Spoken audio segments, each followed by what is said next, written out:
नमस्कार दोस्तों, good morning. आसान एकेडमी के ऑनलाइन प्लेटफॉर्म में आप सभी का हार्दिक स्वागत है, अभिनंदन है। मैं शिवराज सिंह आप सभी का आसान एकेडमी के ऑनलाइन प्लेटफॉर्म में एक बार फिर से हार्दिक स्वागत करता हूं, अभिनंदन करता हूं।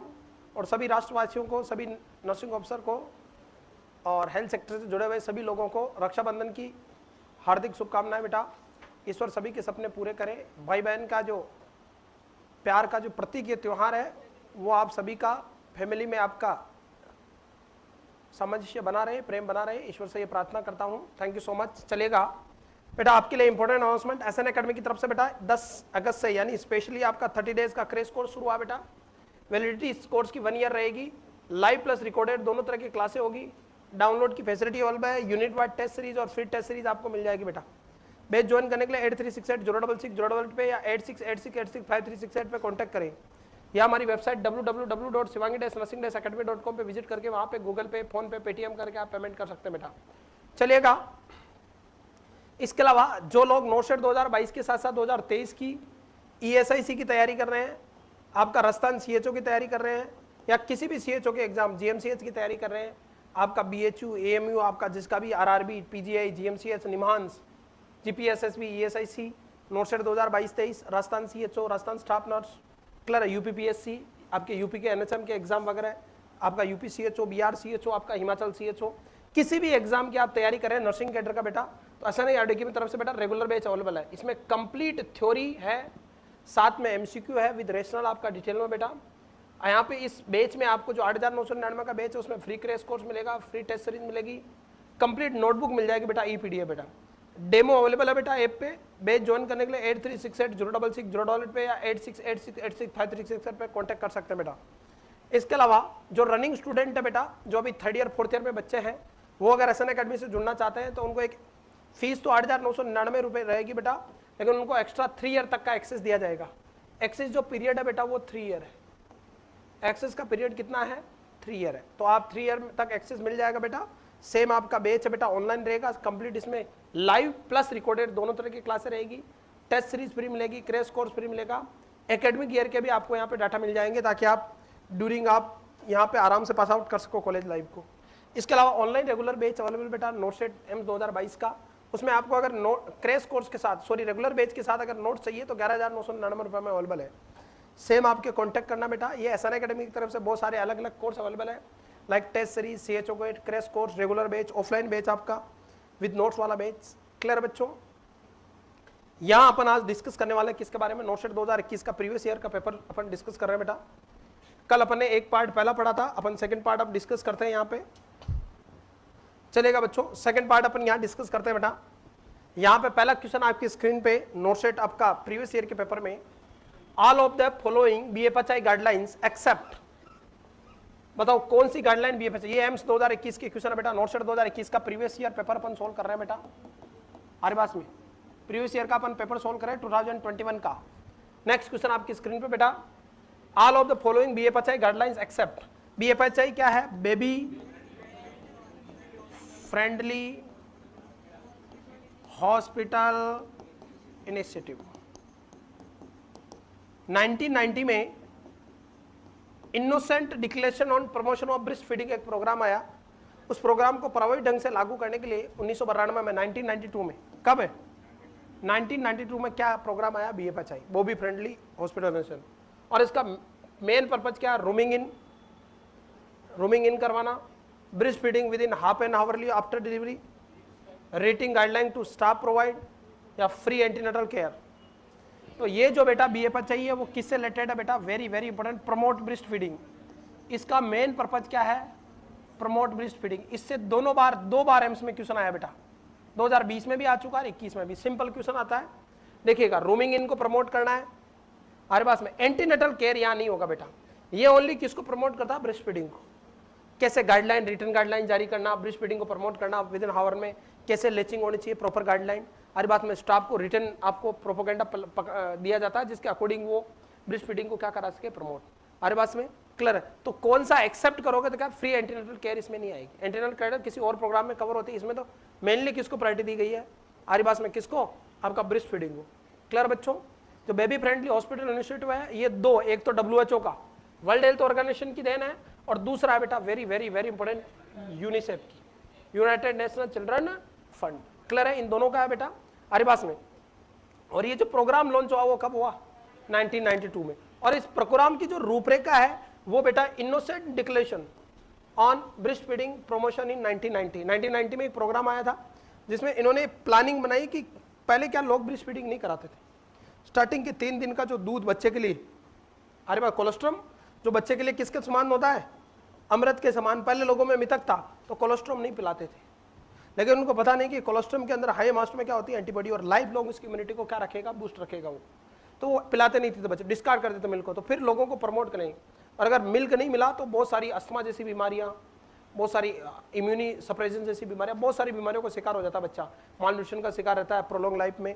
क्लियर है? तो उस मिथक को तोड़ने के लिए इन्होंने एक इनिशिएटिव डिक्लेरेशन प्रोग्राम चलाया 1990 में, और उसी को लागू करने के लिए क्या चालू किया गया? BFHI, baby friendly hospital initiative. इसके अंदर इस तरह का देखना, आप किसी भी हॉस्पिटल में जाओगे तो इस तरह के पोस्टर आपको देखने को मिलेंगे। किसके? इसमें बताया जा रहा है, देखो सब जगह हर एक स्टेज में माँ को सिखाया जा रहा है कि ब्रेस्ट फीडिंग कैसे करानी है। इसमें क्या क्या देखिएगा, इसमें एक क्वेश्चन एक बार आया था कि कौन सा नहीं होगा, 4 ऑप्शन थे कि BFHI। देखिएगा इसमें क्या क्या प्रमोट करते हैं, मैं पूरा डिटेल में इसलिए बता रहा हूँ कि दोनों बार नो सेट में यहाँ से क्वेश्चन आया। पहला, have a written breast feeding policy that is routinely communicated with all health care staff. हर हॉस्पिटल में रिटर्न यानी ऐसे पोस्टर लगाए जाएंगे और स्टाफ को बताया जाएगा कि बीच बीच में एजुकेशन दी जाएगी इन सर्विस कि कैसे फीमेल्स को या मदर को सिखाना है कि ब्रेस्ट फीडिंग कैसे करना है। रिटर्न पॉलिसी होगी तो आपके ध्यान में रहेगी, एक तो वर्बली अलग चीज है, तो हर हॉस्पिटल में क्या पहुंचाई जाती है? Return policy. दूसरी, train all health care staff to skill necessary to implement this policy. हर स्टाफ को ट्रेन किया जाता है कि इस पॉलिसी को कैसे इंप्लीमेंट करें, यानी लेचिंग कैसे करनी है, कैसे रूमिंग इन करनी है, डायरिया हो रहा है या कोई उसका कॉम्प्लिकेशन हो रहा था कैसे निपटना अपने को ब्रेस्ट फीडिंग का। हमारे पास में कैसे फीमेल्स को आपको वेरी इंपॉर्टेंट कंसल्ट करना, उसको सारा समझाना कैसे ब्रेस्ट फीडिंग इंपॉर्टेंट है। Clear? Inform all pregnant woman about the benefit and management of breast feeding. Female को बताना कि क्या बेनिफिट और मैनेजमेंट है। आपको पता है कि मैटरनल स्लिमनेस को बढ़ाती है कौन? Breast feeding. PPH को रोकती है ब्रेस्ट फीडिंग। नेचुरल कॉन्ट्रासेप्टिव का काम करते हैं ब्रेस्ट फीडिंग। ब्रेस्ट फीडिंग तो वरदान है माँ के लिए और बच्चे के लिए, तो फीमेल को समझाना। Help mother to initiate breast feeding within 1 hour of birth. वैसे 30 मिनट टू 1 आवर है, लेकिन माँ क्या रहेगी, डिलीवरी की प्रोसेस से गुजरी तो पेनफुल प्रोसेस से गुजरी है, तो माँ को तुरंत क्या करना है? ब्रेस्ट फीडिंग स्टार्ट करनी, ताकि बेबी में सकिंग रिफ्लेक्स डेवलप हो, माँ की भी ममता जागे और माँ में मिल्क सिंथेसिस स्टार्ट हो। तो इनिशिएटली आप क्या करना? Show mother how to breast feeding and how to maintain lactation even they should be separate from their infant. Clear बच्चों? यहाँ तक कि माँ को, मेरी बात सुनिएगा, ब्रेस्ट फीडिंग कैसे कराना है ये सिखाना है, और अगर माँ बच्चे से सेपरेट है तो भी कैसे लैक्टेशन को मेंटेन करना है। कई बार बच्चा बीमार है, बच्चा दूध नहीं पी सकता, हमारी बात में मान लो 1 महीने तक ICU में भर्ती है, बच्चा दूध नहीं पीता, तो फिर भी लैक्टेशन को कैसे मेंटेन करना है, एक्सक्लूसिव ब्रेस्ट फीडिंग कैसे करनी है, वो सारा का सारा समझाना है। Give newborn infant no food और drink other than breast milk unless in medically indicated. 6 महीने तक कम से कम एक्सक्लूसिव ब्रेस्ट फीडिंग देनी।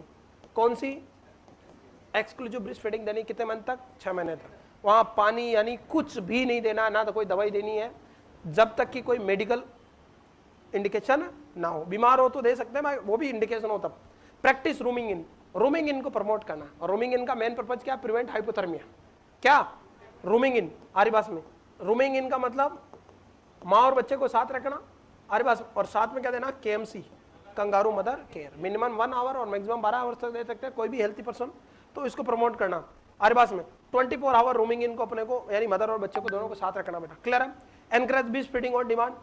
आरी बास में 7-8 बार तो कर रहे हो, फिर भी बच्चा जब कराई करा तब फ्रिक्वेंटली क्या करना? ब्रेस्ट फीडिंग करवाना है।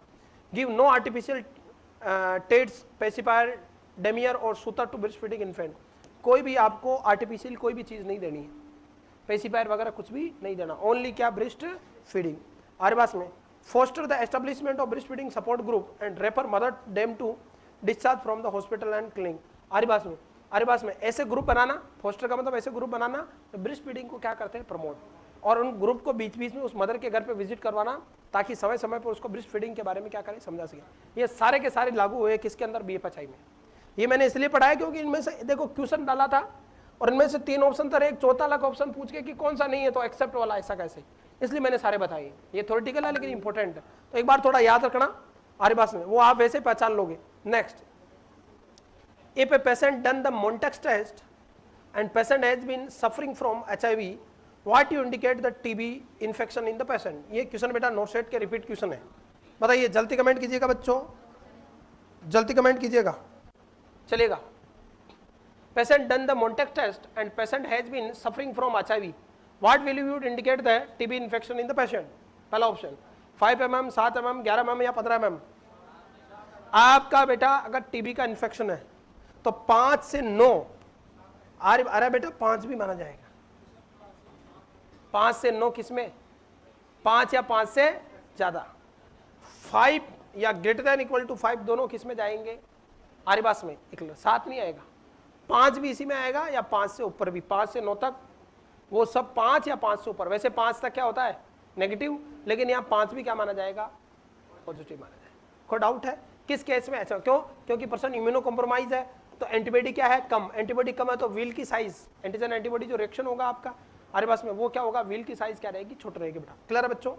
देखिएगा, ये रहा आपका टेस्ट। कौन सा? मोंटेक टेस्ट। अपन इसके बारे में कल भी पढ़ चुके हैं। इसी को अपन पर क्या बोलते हैं? परक्वेट टेस्ट। इसी को अपन ट्यूबरकुलिन टेस्ट या टीबी स्क्रीनिंग टेस्ट बोलते हैं। This is the second level of prevention. इसके अंदर अपन क्या यूज करते हैं? पीपीडी कितना? 0.1 ml। किस रूट से? इंट्राडर्मल। एंगल जो बना रहे हैं आप 10 से 15 डिग्री का। और पीपीडी के लिए अपन ट्यूबरकुलिन सिरिंज यूज करते हैं। ये सिरिंज कौन सी है? Tuberculin syringe. रिजल्ट जो पढ़ेंगे वो 48 to 72 आवर्स में। एक ही वर्ड में पूछे तो 72 आवर्स। और कहाँ लगाते हैं? फोर आर्म में। क्लियर है बच्चों? और यहाँ पे लगाने के बाद किससे? ब्लैक पेन से आपको क्या करना है? गोला करना है, रेड से नहीं करना है। और बात में रिजल्ट 70 ब्लू पेन से 72 आवर्स के बाद आप रिजल्ट को पढ़े बेटा। सर क्लियर और नोट? आरी बात में अगर नॉर्मल है पेशेंट तो अप टू 5 क्या है? नेगेटिव है। आरी बात में। और 5 से 9 क्या है? सस्पेक्टेड है। और 10 या उससे ज्यादा किसमें है? पॉजिटिव। सर क्लियर और नोट? तो ये थोड़ा ध्यान रखना बेटा। नेक्स्ट 5 mm या तो देखो इक्वल या 5 mm से ज्यादा, 5 mm या 5 mm या greater than equal to 5 mm, यानी 5 या 5 से ज्यादा HIV में पॉजिटिव माना जाएगा। जो बेटा जिनको ऑर्गन ट्रांसप्लांट हुए उन्होंने, क्योंकि ऑर्गन ट्रांसप्लांट वालों को क्या चल रही है? इम्यूनोसप्रेसेंट स्टेरॉइड, तो उनमें 5 पॉजिटिव माना जाएगा बेटा। नोडुलर रिएक्शन वाले लोगों में 10 mm किन में? जो हाल ही में बेटा वेरी इंपॉर्टेंट 4 साल से कम बच्चे हैं जिनको ट्यूबरकुलोसिस है 10 और 15 साल किसमें? वो 15 mm उनमें माने जाते हैं जो कभी भी टीबी के मरीज के संपर्क में नहीं आए। कभी भी किसके संपर्क में नहीं आए? टीबी के। ना उनके कोई फैमिली हिस्ट्री टीबी की, तो उनमें 15 mm पॉजिटिव माना जाता है। लेकिन ये इंपॉर्टेंट नहीं, आप 10 mm तक का ही ध्यान रखें आप। क्लियर है? व्हील साइज के आधार पे। कोई डाउट है बच्चों? अरे बोलिएगा। नेक्स्ट देखिएगा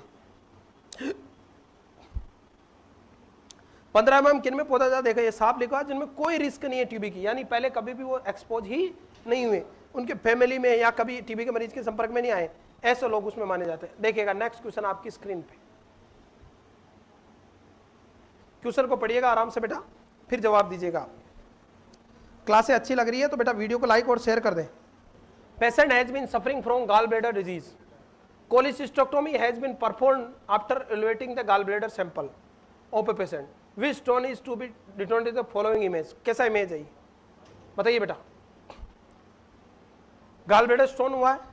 क्लियर बच्चों? गॉल ब्लैडर आपका क्या है? रिजर्वोयर है वो किसका? बाइल का। गॉल ब्लैडर जो आपके कहाँ पाया जाता है? लिवर के इंफीरियर और पोस्टीरियर साइड में पाया जाता है। क्लियर बच्चों? कई बार इसकी वजह से कैसे स्टोन हो सकते हैं? गॉल स्टोन जो कौन से होते हैं? बाइल के बने होते हैं, आपके बाइल पिगमेंट के बने होते हैं, मिक्स टाइप के स्टोन, कोलेस्ट्रॉल और दोनों के मिलकर बने हुए। अरे बात में इसके अंदर कौन सा साइन देखने को मिलेगा? Murphy sign. कौन से स्टोन में? गॉल स्टोन में कौन सा साइन? Murphy sign. कि जब पर्सन इंस्पिरेट करेगा तो कौन से शोल्डर में? राइट इंस्पिरेट करोगे, आप इसको क्या करोगे? राइट आपके हाइपोकॉन्ड्रिक रीजन को आप कंप्रेस करोगे। अरे बात में तो इंस्पिरेशन के समय रेडिएटिंग पेन होगा किसमें? राइट शोल्डर में। रेडिएटिंग पेन किसमें? राइट शोल्डर में। क्या कराता है? अरे कौन सा? Murphy sign. कौन सा साइन? Murphy sign. क्लियर है? फिर इसके मैनेजमेंट में अपन गॉल स्टोन होता तो अपन क्या कर रहे हैं? कोलिसिस्टेक्टोमी। तो जो अपन यहाँ कह रहे हैं कि इसमें सबसे ज्यादा स्टोन कौन से होते हैं? तो ऑक्सलेट स्टोन बेटा। देखो बाइल स्टोन नहीं हो सकते, बाइल स्टोन होते हैं अरे बात, पर सबसे ज्यादा कौन सा होता है? Oxalate stone. राइट आंसर क्या जाएगा? बी। ए या बी? जल्दी जवाब दीजिएगा बेटा, इसका मैं आपको रिव्यू के लिए छोड़ रहा हूँ। Bile stone, oxalate stone, uric acid. Yes बेटा राइट आंसर ए जाएगा। बाइल के होंगे, सॉरी ऑक्सलेट नहीं होंगे, ये गलती से मिसप्रिंट है। सबसे ज्यादा कौन से स्टोन होंगे? Bile stone. सर क्लियर और नॉट? क्लियर बच्चों? नेक्स्ट देखिएगा, ये रहा बेटा, ये calcium oxalate stone, cysteine stone, uric acid stone, आपका स्ट्रोवाइट स्टोन। स्ट्रोवाइट जिनको अपन क्या बोलते हैं? Infectious stone. Clear? Triple stone बोलते हैं। अरिबास में नेक्स्ट देखिएगा what is the most common cause of delirium in older adult? ये नोटसेट 2021 की क्वेश्चन है बेटा। ओल्डर अडल्ट में डिलीरियम का मोस्ट कॉमन कारण क्या है? Delirium is a organic brain disorder, organic psychotic disorder में आता है ना बेटा डिलीरियम। इसी को क्या बोलते हैं? Acute brain syndrome. क्लियर बच्चों? एक्यूट डिलीरियम आरिबास में ये किसके अंदर आता है? साइकोटिक के अंदर। अरे साइकोटिक डिसऑर्डर में पढ़ता है ना, functional psychotic disorder, organic brain disorder, याद आ रहा है? ये आपका मेंटल ब्रेन डिसऑर्डर बारे पढ़ते हैं कि नहीं पढ़ते? आरिबास में तो डिलीरियम में। क्लियर? डिलीरियम जो है उसको क्या बोलते हैं? Acute brain syndrome. और इसमें क्या देखने को मिलता है बेटा? Cloudy of consciousness. अरे क्या देखने को मिलता है आरिबास में? एक्यूट और क्रोनिक दोनों तरह का होता है। इसमें क्या देखने को मिल सिम्टम? Cloudy of consciousness. आरिबास में यानी कॉन्शियसनेस क्या होती है आपकी? अल्टर्ड होती है आरिबास में बच्चों। अब डिलीरियम, अब डिलीरियम में बताओ इसमें कौन सा इफेक्ट आता है? डिलीरियम में ये एम्स में क्वेश्चन आ चुका है। डिलीरियम में आपका वेरी इंपॉर्टेंट बेटा सन डाउनिंग इफेक्ट। कौन सा इफेक्ट? सन डाउनिंग इफेक्ट का मतलब जैसे जैसे इवनिंग होगी, इवनिंग में पर्सन की फटीग क्या होगी? इंक्रीज। इसलिए उसके कहता है कि सारी एक्टिविटी कहाँ कर ले? मॉर्निंग में। कोई डाउट है बच्चों? सन डाउनिंग इफेक्ट आता है नहीं आता किसमें? डिलीरियम में। इसी को अपन क्या बोलते हैं? ऑर्गन। तो एक दूसरा की मोस्ट ओल्डर एडल्ट में डिलीरियम का मेन कारण क्या है? तो डिमेंशिया। कौन सा? डिमेंशिया। डिमेंशिया का मतलब लॉस ऑफ मेमोरी। और ओल्ड एज के अंदर जो डिमेंशिया होता है वो कौन सा होता है? Senile dementia. सबसे ज्यादा डिमेंशिया कौन सा होता है? Senile dementia. और सेनाइल डिमेंशिया जो होता है ना बेटा, इसका characterize by very very very important क्या? Senile plug formation. क्या चीज? सेनाइल प्लग फॉर्मेशन इन किसमें? सेनाइल प्लग फॉर्मेशन इन किसमें? Very very important. किसके अंदर बेटा? ब्रेन में। और ब्रेन में कहाँ पे? हिप्पोकैम्पस में, हाइपोथैलेमस में, इसके एरिया में। कोई डाउट है बच्चों? तो डिमेंशिया आपको देखने को मिल जाएगा। कोई डाउट है? और एक बीमारी होती है कौन सी? Alzheimer disease. याद आ रहा है? अल्जाइमर डिजीज जो है ये भी डिमेंशिया का टाइप है, लेकिन ये मोस्ट कॉमन कारण है किसमें? अडल्ट में। और इसमें क्या बनता है? Characterize by neurofibrillary tangles formation. इसमें क्या देखने को मिलता है? ये एम्स में क्वेश्चन आ चुका बेटा, इंपॉर्टेंट है। Characterize by neurofibrillary tangles formation in the brain like hypothalamus, basal ganglia, thalamus, इसमें आपका हिप्पोकैम्पस वाले एरिया में, आरिबास में। और ये जो आपका होता है अल्जाइमर डिजीज, ये किसकी कमी से होता है? एसिटाइलकोलिन के कम होने से। और this is the most common type of dementia in adult. जबकि ओल्ड एज में सबसे ज्यादा डिमेंशिया कौन सा होता है? Senile. Characterize by senile plug formation in the brain like hypothalamus, limbic system, आपका हिप्पोकैम्पस, इस एरिया में। क्लियर बच्चों? दोनों मेमोरी लॉस हो गए बेटा। अल्जाइमर डिजीज, अल्जाइमर डिजीज के अंदर बेटा ड्रग ऑफ चॉइस डोनेपेजिल। कौन सी ड्रग यूज करते हैं? डोनेपेजिल। और बिहेवियर सिम्टम को इंप्रूव करने के लिए रेविस्टिगमाइन। कौन सी बेटा?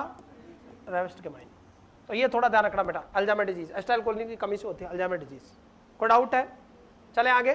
तो यहाँ पे क्वेश्चन पूछ रहा है कि डेलिरियम तो किस में ज्यादा होता है? तो ओल्ड एज के अंदर जो डेलिरियम, उसके लिए जिम्मेदार कौन होता है? डिमेंशिया। कोई डाउट है बच्चों? नेक्स्ट देखिएगा। तो राइट आंसर गया यहाँ पे डी बेटा। बहुत बढ़िया क्वेश्चन है यहाँ। चले आगे। ये रहा डेलिरियम आपका। डेलिरियम में एक्यूट मेंटल स्टेट चेंज होंगे बेटा, इन अटेंशन रहेगी मरीज को, साइकोमोटर डिस्टर्बेंस रहेगी, acute disturbance in cognition, disorganise thinking and fluctuating mental status, ऐसे सिम्टम देखने को मिलेंगे। और सन डाउनिंग इफेक्ट होता है, क्वेश्चन आ चुका, थोड़ा इंपॉर्टेंट है। Cause of A microcytic hypochromic anaemia, बताइए बच्चों। माइक्रोसाइटिक हाइपोक्रोमिक एनीमिया का मुख्य कारण क्या है? बताइए यहाँ दिए गए कारणों में। यस, नोटसेट 2021 का प्रीवियस पेपर सोल्व कर रहे हैं बेटा, बहुत इंपॉर्टेंट क्लास है, एक बार देख लेना आप। और क्लास अच्छी लग रही तो वीडियो को लाइक और शेयर करें बेटा, एक आइडिया मिल जाएगा कि कहाँ से क्वेश्चन आते हैं। आप कंटिन्यू पढ़ते रहोगे तो आपको एक आइडिया रहेगा कि क्वेश्चन कहाँ से आते हैं बेटा।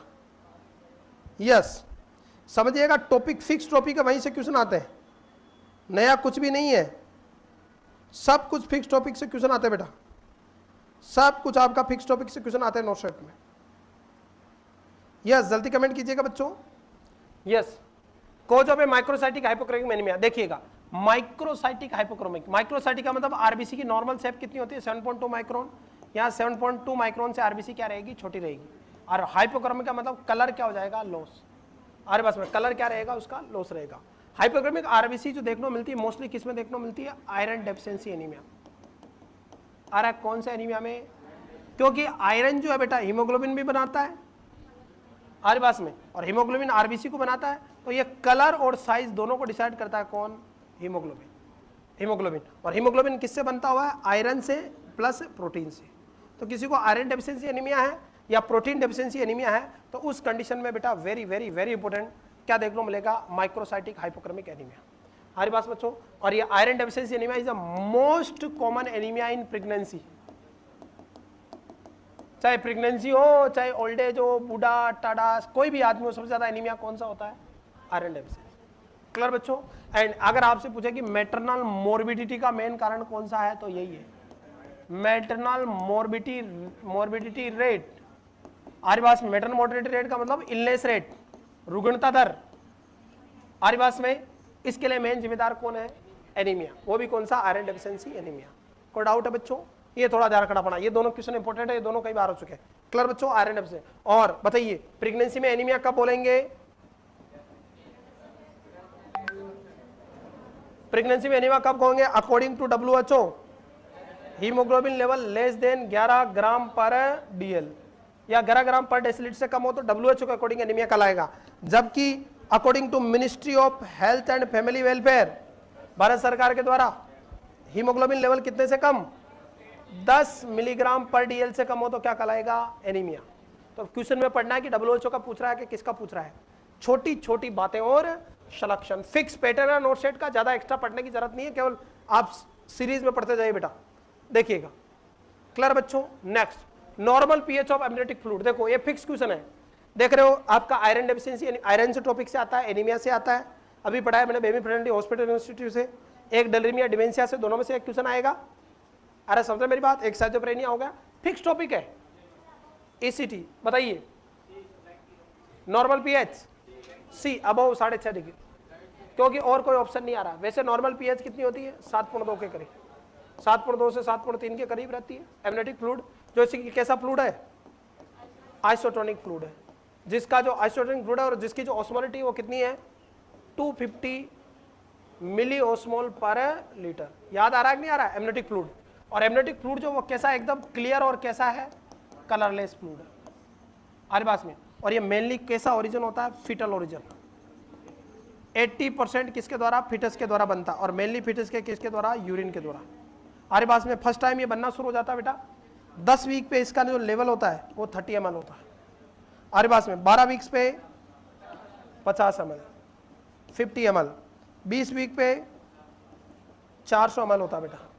हमारे पास में 28 वीक पे, 28 पे नहीं, फिर आओ 36 वीक पे 1000 ml बेटा। टर्म पे 600 से 800 ml, एक ही वर्ड में पूछे तो 600 ml। तो नॉर्मल एमनियोटिक फ्लूइड है टर्म, कुछ नहीं लिखा तो भी टर्म मानना है, और टर्म पे कितना होता है? 600 से 800 ml, 600 ml एक वर्ड। और मैक्सिमम कब होगा बेटा? ये भी क्वेश्चन कई बार आ चुका है एम्स में, 1000 ml 36 वीक पे।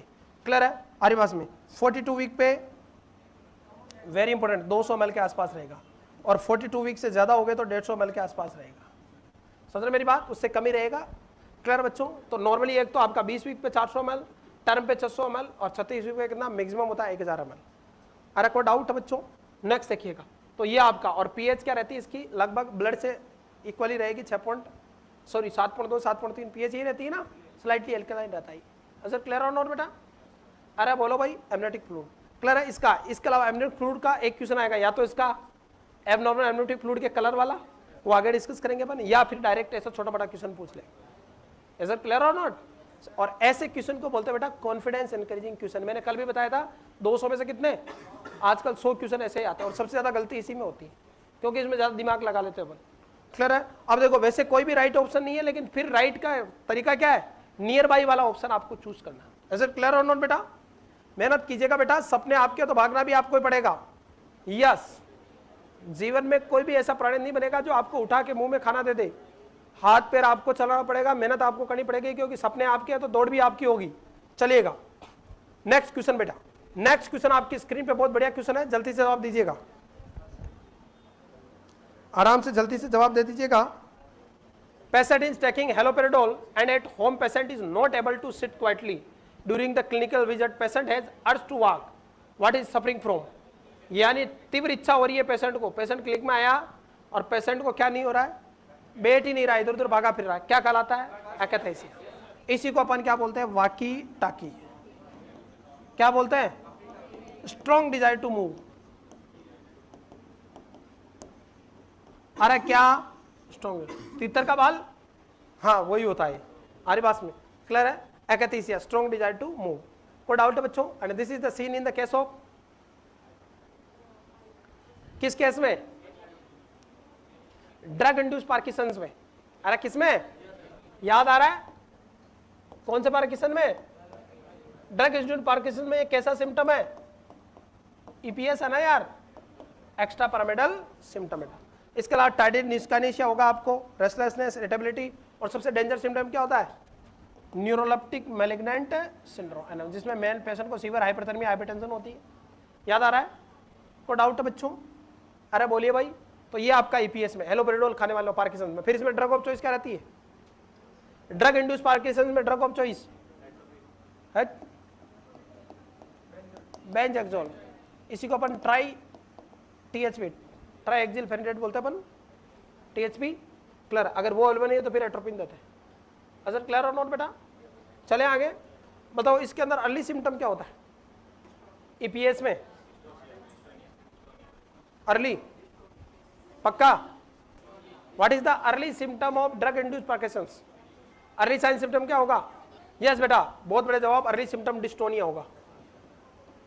अगर आपसे पूछे कि अर्ली साइन सिम्टम क्या है तो डिस्टोनिया बेटा। कोई डाउट है बच्चों? और irreversible sign symptom? Irreversible sign symptom क्या होगा? यस ना क्या बोल सकते हैं उसको अपन? What is the irreversible sign symptom in case of EPS? Bradykinesia. किसको? इसी का दूसरा नाम है क्या? अगर आपसे पूछे कि इरिवर्सिबल साइन सिम्टम, यानी अगर ईपीएस हो गया तो वापस ठीक नहीं होगा, सिम्टम कौन सा? ब्रेडिकाइनेसिया। कोई डाउट है? इसके अलावा सबसे डेंजर क्या होता है? Neuroleptic malignant syndrome, hypothermia, hypertension, headache वगैरह ऐसे सिम्टम आएंगे। क्लियर? और अर्ली सिम्टम क्या होता है? डिस्टोनिया। और स्ट्रॉन्ग डिजायर टू मूव क्या कहलाता है बेटा? क्लियर बच्चों? आरे पास में वाकी टाकी, या जिनको अपन एकैथेसिया बोलते हैं, हेलोपेरिडोल का साइड इफेक्ट है बेटा। क्लियर बच्चों? फिर इसमें ड्रग ऑफ चॉइस क्या रहती है? बेंजैक्सोल। ड्रग इंड्यूस्ड पार्किंसन के सिम्टम है ये। सर क्लियर और नॉट? क्लियर बच्चों? हाँ, डिस्काइनेशिया, यही ट्रेडी डिस्काइनेशिया को बर्म ब्रेडिकाइनेशिया बोलते हैं। कोई डाउट है बच्चों? स्लो मूवमेंट होंगे। तो अगर आपको लेट पूछे तो कौन सा रहेगा? ये टार्डी डिस्काइनेशिया रहेगा, ब्रेडिकाइनेशिया जिसको अपन बोलते हैं। कोई डाउट है आरे पास में? और आपका अर्ली सिम्टम क्या रहेगा? डिस्टोनिया। कुछ बुक में एकैथेसिया भी दिया गया, पहले एकैथेसिया को मानते थे, आजकल शायद डाटा चेंज हो गए। सर क्लियर और नॉट? चले आगे, नेक्स्ट देखिए। और सबसे डेंजर कौन है? ये ईपीएस के सिम्टम है। ये रहा बेटा टार्डी डिस्काइनेशिया, ये सॉरी एकैथेसिया। एकैथेसिया पेक लगा के घूम रहा आराम से, जग नहीं पड़ रहा है इसको। अरे आग लगी हुई है अरे बस में, हाँ मिराज नहीं मिल रही है इसलिए बाढ़ आ रही है इसको। अरे बस में नेक्स्ट, ये आपके टार्डी डिस्काइनेशिया वगैरह के सिम्टम है। ये क्या है? Dystonia, muscle tone loss. Clear बच्चों? डिस्टोनिया हो गया। Which of the following pelvic floor muscles? Pelvic floor की कौन सी मसल्स है बेटा? इरिवर्सिबल बेटा टार्डी डिस्काइनेशिया है। यस, पेल्विक फ्लोर की मसल कौन कौन सी? तीनों बेटा, इलियोकोक्सियल, पिपोकोक्सियल और इसमें तीनों है, तो राइट आंसर क्या जाएगा? डी। कभी भी एग्जाम दे रहे हो ना तो पहला ऑप्शन आते तुरंत रोकना नहीं, पहले चारों ऑप्शन को पढ़ना है, फिर क्वेश्चन को वापस पढ़ना और फिर आंसर देना। सबसे बड़ी गलती नोट शीट में ये होती है कि अपन क्वेश्चन को ढंग से नहीं पढ़ते और चारों ऑप्शन नहीं पढ़ते, और अपन उस समय 2-4 क्वेश्चन आते हैं तो फिर अपन क्या बन जाते हैं? उसी समय आप 1 लाख रुपए तनख्वाह आ जाती है आपके एक ही झटके महीने की। ऐसा नहीं करना, पूरा पढ़ना है। आरिवास में जंग हमेशा आखिरी छोर तक लड़ी जाती है। चले आगे, नेक्स्ट क्वेश्चन। तो यार राइट आंसर क्या जाएगा? आलो पाबो बेटा। नेक्स्ट क्वेश्चन नेकेगा बेटा, वेरी वेरी इंपॉर्टेंट। ये रही आपकी अरे बेटा लिवेट्रोएनाई मसल है, उसके नीचे बेटा इलियोकोक्सिजर, प्यूबोकोक्सिजर, ये जो आपकी कोक्सिजर जो मसल्स पाई जाती है इनको पेल्विक फ्लोर की मसल बोलते हैं। क्लियर है? नेक्स्ट देखिएगा, which solution cause shifting of fluid from the cell to intravascular compartment? यानी फ्लूइड फ्लू से 2 क्वेश्चन आ गए, एक तो पहले एनएस का आया था, ये दूसरा यहाँ आ गया। बताइए कौन सा fluid? Which solution cause shifting of fluid from cell to intravascular? Cell से कहां? सेल से जो साइटोप्लाज्म है उसको लिफ्ट करके कहां भेज रहा है? ब्लड में। ऐसा फ्लूइड कौन सा होता है? हाइपरटोनिक। कौन सा? हाइपरटोनिक में होगा। देखिएगा कैसे। ये हाइपरटोनिक सॉल्यूशन है, लाइक 3% NS है, हमारे पास में DNS है, डेक्सट्रोज नॉर्मल सुनाइन, 5 आपका 10% NS है, मैनिटोल वगैरह है। ये आपका क्या करेगा बेटा, अगर ये हाइपरटोनिक सॉल्यूशन है तो इसकी कंसंट्रेशन ज्यादा है, इसको ब्लड में डालो। आरबीसी कैसी होती है? आइसोटोनिक। अरे आरबीसी किस में पाई जाती है? ब्लड में। और तुमने इसको किस में डाल दिया? हाइपरटोनिक में। तो पानी किधर ज्यादा है? आरबीसी में। तो आरबीसी का पानी निकल के किस में जाएगा? अरे किस में? फ्लूइड के अंदर, हाइपरटोनिक सॉल्यूशन में। तो सेल से कहां जा रहा है? इंट्रावेस्कुलर में। क्लियर है? ऐसा क्या होता है? हाइपरटोनिक। और इसके अंदर आरबीसी फाइनली कैसे हो जाएगी? श्रिंक। अरे कैसी? श्रिंक। वैसे तुमने आरबीसी को किस में रख दिया? हाइपरटोनिक में। तो उल्टा होगा, इंट्रावेस्कुलर से कहां चलेगा? सेल में। क्लियर है? यहां से क्या होगा? ये आपका फ्लूइड है, कैसा फ्लूइड है? हाइपरटोनिक। 0.5% NS, 0.33% NS, 0.225% NS। यहां पे आप आरबीसी को जैसे पुट करोगे, ये आरबीसी पुट होगी, क्या पुट होगी? आरबीसी। और ये आरबीसी क्या करेगी? यहां से पानी को खींचेगी और आरबीसी बिकम स्वेलो, और स्वेलो होके क्या हो जाएगी? ब्रस्ट। तो हाइपरटोनिक सॉल्यूशन देने से क्या हो सकता है? हीमोलाइसिस हो सकता है। आइसोटोनिक, इसलिए बेस्ट फ्लूइड क्या माना जाता है? आइसोटोनिक। सर क्लियर और नॉट बेटा? यस। गुड मॉर्निंग बेटा सभी को। नेक्स्ट क्वेश्चन आपकी स्क्रीन पे, नेक्स्ट क्वेश्चन आपकी स्क्रीन पे। कैसे पेपर आता है? ये जो टॉपिक में बता रहा हूं, टॉपिक लिख लेना, क्वेश्चन जरूरी नहीं, जितना टॉपिक उस टॉपिक को ढंग से पढ़ लेना, आपका सिलेक्शन हो जाएगा। चलिएगा नेक्स्ट क्वेश्चन आपकी स्क्रीन पे बेटा। बहुत बढ़िया जवाब आ रहे हैं बेटा आपके। Nurse is going to start the peritoneal dialysis, which is the first priority action of the nurse. Peritoneal start करें। पहला, apply Foley's catheter, auscultate and palpate the bruit and thrill, place the client on left side lying position, या warm the dialysis solution. यहां पे सबसे बढ़िया कौन सा? Warm करना है। किस पे? बॉडी टेम्परेचर, क्योंकि अगर ठंडा डाला तो क्या आएंगे? बॉडी में क्रैम्प आएंगे, एब्डोमिनल पेन होगा, पेरिटोनियल पेन होंगे। इसलिए आपको सबसे पहले डायलिसिस सॉल्यूशन को क्या करना? वार्म। और वार्म किस अकॉर्डिंग? बॉडी टेम्परेचर पर। कितना डिग्री? 37 degree centigrade. क्लियर बच्चों? पेरिटोनियल डायलिसिस, जिसको अपन गरीबों का डायलिसिस बोलते हैं बेटा, पेरिटोनियल डायलिसिस जो आपका होता है बेटा, इसमें कौन सी मेम्ब्रेन का यूज लिया जाता है? पेरिटोनियल मेम्ब्रेन का। क्लियर बच्चों? इसके अंदर अपन लगभग कितना? 1 से 2 लीटर क्या डालते हैं अपन? अरे क्या डालते हैं? आपका वेरी इंपॉर्टेंट, आर्टिफिशियली मेडअप क्या डालते हैं अपन? पेरिटोनियल फ्लूइड डालते हैं अपन, या अपन डाल सकते हैं डायलिसिस फ्लूइड डाल सकते हैं। आपका मार्केट में पाउच आता है, उसको 1 से 2 लीटर पानी में घोल के, इसके अंदर क्या होगा? बॉडी के अकॉर्डिंग सोडियम 135 से 145 के बीच होगा, पोटेशियम 5 होगा, ग्लूकोज ऐसा होगा, अलग अलग होता है बॉडी कंसंट्रेशन। ये सॉल्यूशन अपन क्या डालेंगे? पेरिटोनियल किसमें? कैविटी में। एक होल बनाएंगे आप, वेरी इंपॉर्टेंट, और क्या कैथेटर फिक्स करके अपन इंसर्ट करेंगे। इंटरवल जो टाइम है वो कितना रहेगा? मिनिमम 30 मिनट और मैक्सिमम कितने? 2 से 8 आवर। कितना आवर? 2 से 8 आवर। आप अगर ये डाल रहे हो सॉल्यूशन, इंसर्ट कर रहे हो, और अगर पेन हो रहा है तो क्या करना है? थोड़ी देर के लिए स्टॉप करना है, फिर पेन जैसे सबसाइड हो वापस क्या करना है? शुरू करना है। क्योंकि क्रैम्प क्या है? नॉर्मल है, बॉडी टेम्परेचर पे दे रहे हो आप। तो जब आप इंस्टिल कर रहे हो उस समय एब्नॉर्मल क्रैम्प आ रहे हैं, तो थोड़ी देर क्या करना? होल्ड करना है, और जैसे क्रैम्प सबसाइड हो वापस रिस्टार्ट करना है। क्लियर बच्चों? सॉल्यूशन को आपको पेरिटोनियल कैविटी में मिनिमम कितना? 2 से 8 आवर्स तक। क्लियर बेटा? कॉन्ट्राइंडिकेशन क्या क्या है? Very very important. एक ही कॉन्ट्राइंडिकेशन है मेन, कौन सा? पेरिटोनाइटिस।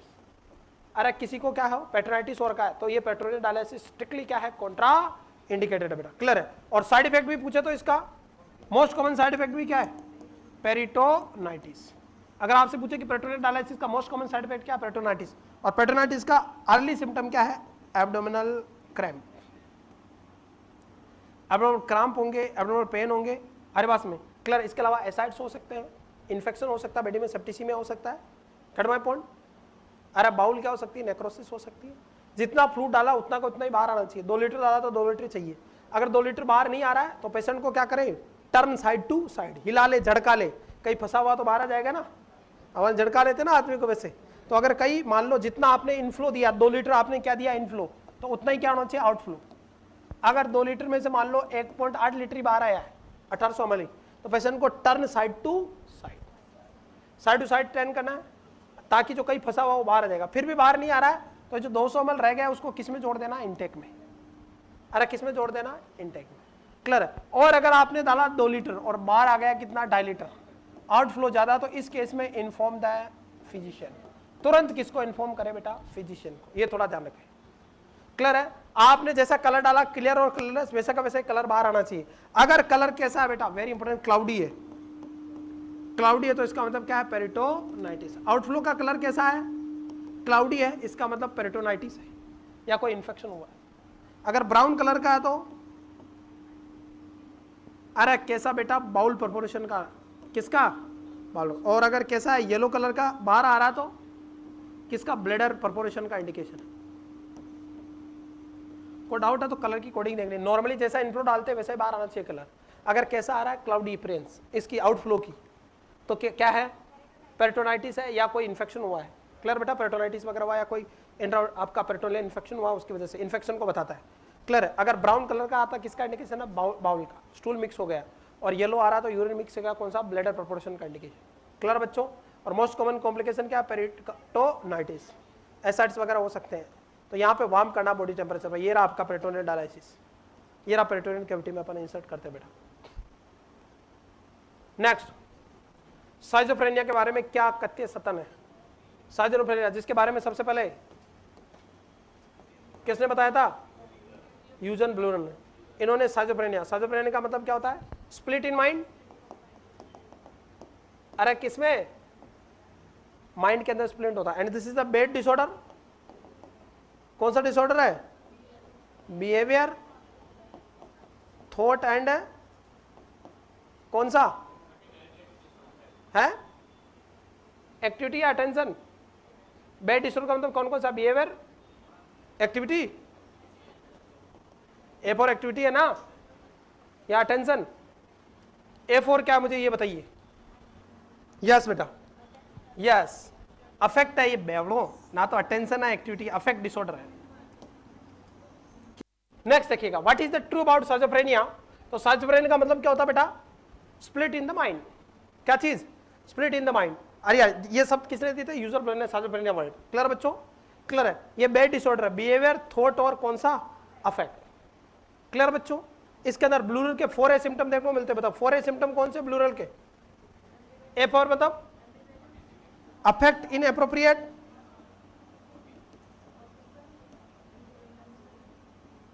या अफेक्ट लूजनेस जिसको बोलते हैं अपन। और क्या देखने को मिलेगा, ऑटिज्म, एम्बिवेलेंस और A for associative, affect inappropriate. और चौथा होता बेटा कौन सा, एसोसिएटिव डिस्टर्बेंस। एसोसिएटिव डिस्टर्बेंस या जिसको अपन बोल सकते हैं एसोसिएटिव लूजनेस। ब्लूरल के 4A सिम्टम आते हैं साइजोफ्रेनिया में। क्लियर बच्चों। और ये कैसा डिसऑर्डर है, बिहेवियर, थॉट और अफेक्ट डिसऑर्डर। आरे पास में बच्चों, ऑटिज्म मोस्टली कब डायग्नोस होता है, आरे पास में कितना, ऑटिज्म किसका डिसऑर्डर आ रहा है, थॉट का। 3 ईयर पे मोस्टली डायग्नोस होता है आपका। और थॉट के कौन सा बेटा, थॉट के किस लेवल का, कंटेंट लेवल का, प्रोग्रेशन लेवल का या इनिशिएशन लेवल का। फिर एडीएचडी क्या है, ऑटिज्म किस लेवल का थॉट डिसऑर्डर है, इनिशिएशन लेवल का। एक तो इनिशिएशन लेवल होता है, एक प्रोग्रेशन लेवल, या फिर आपका कंटेंट लेवल का। बताइए 3 होते हैं ना लेवल थॉट के, आराम से बताओ, कोई जल्दबाजी नहीं है।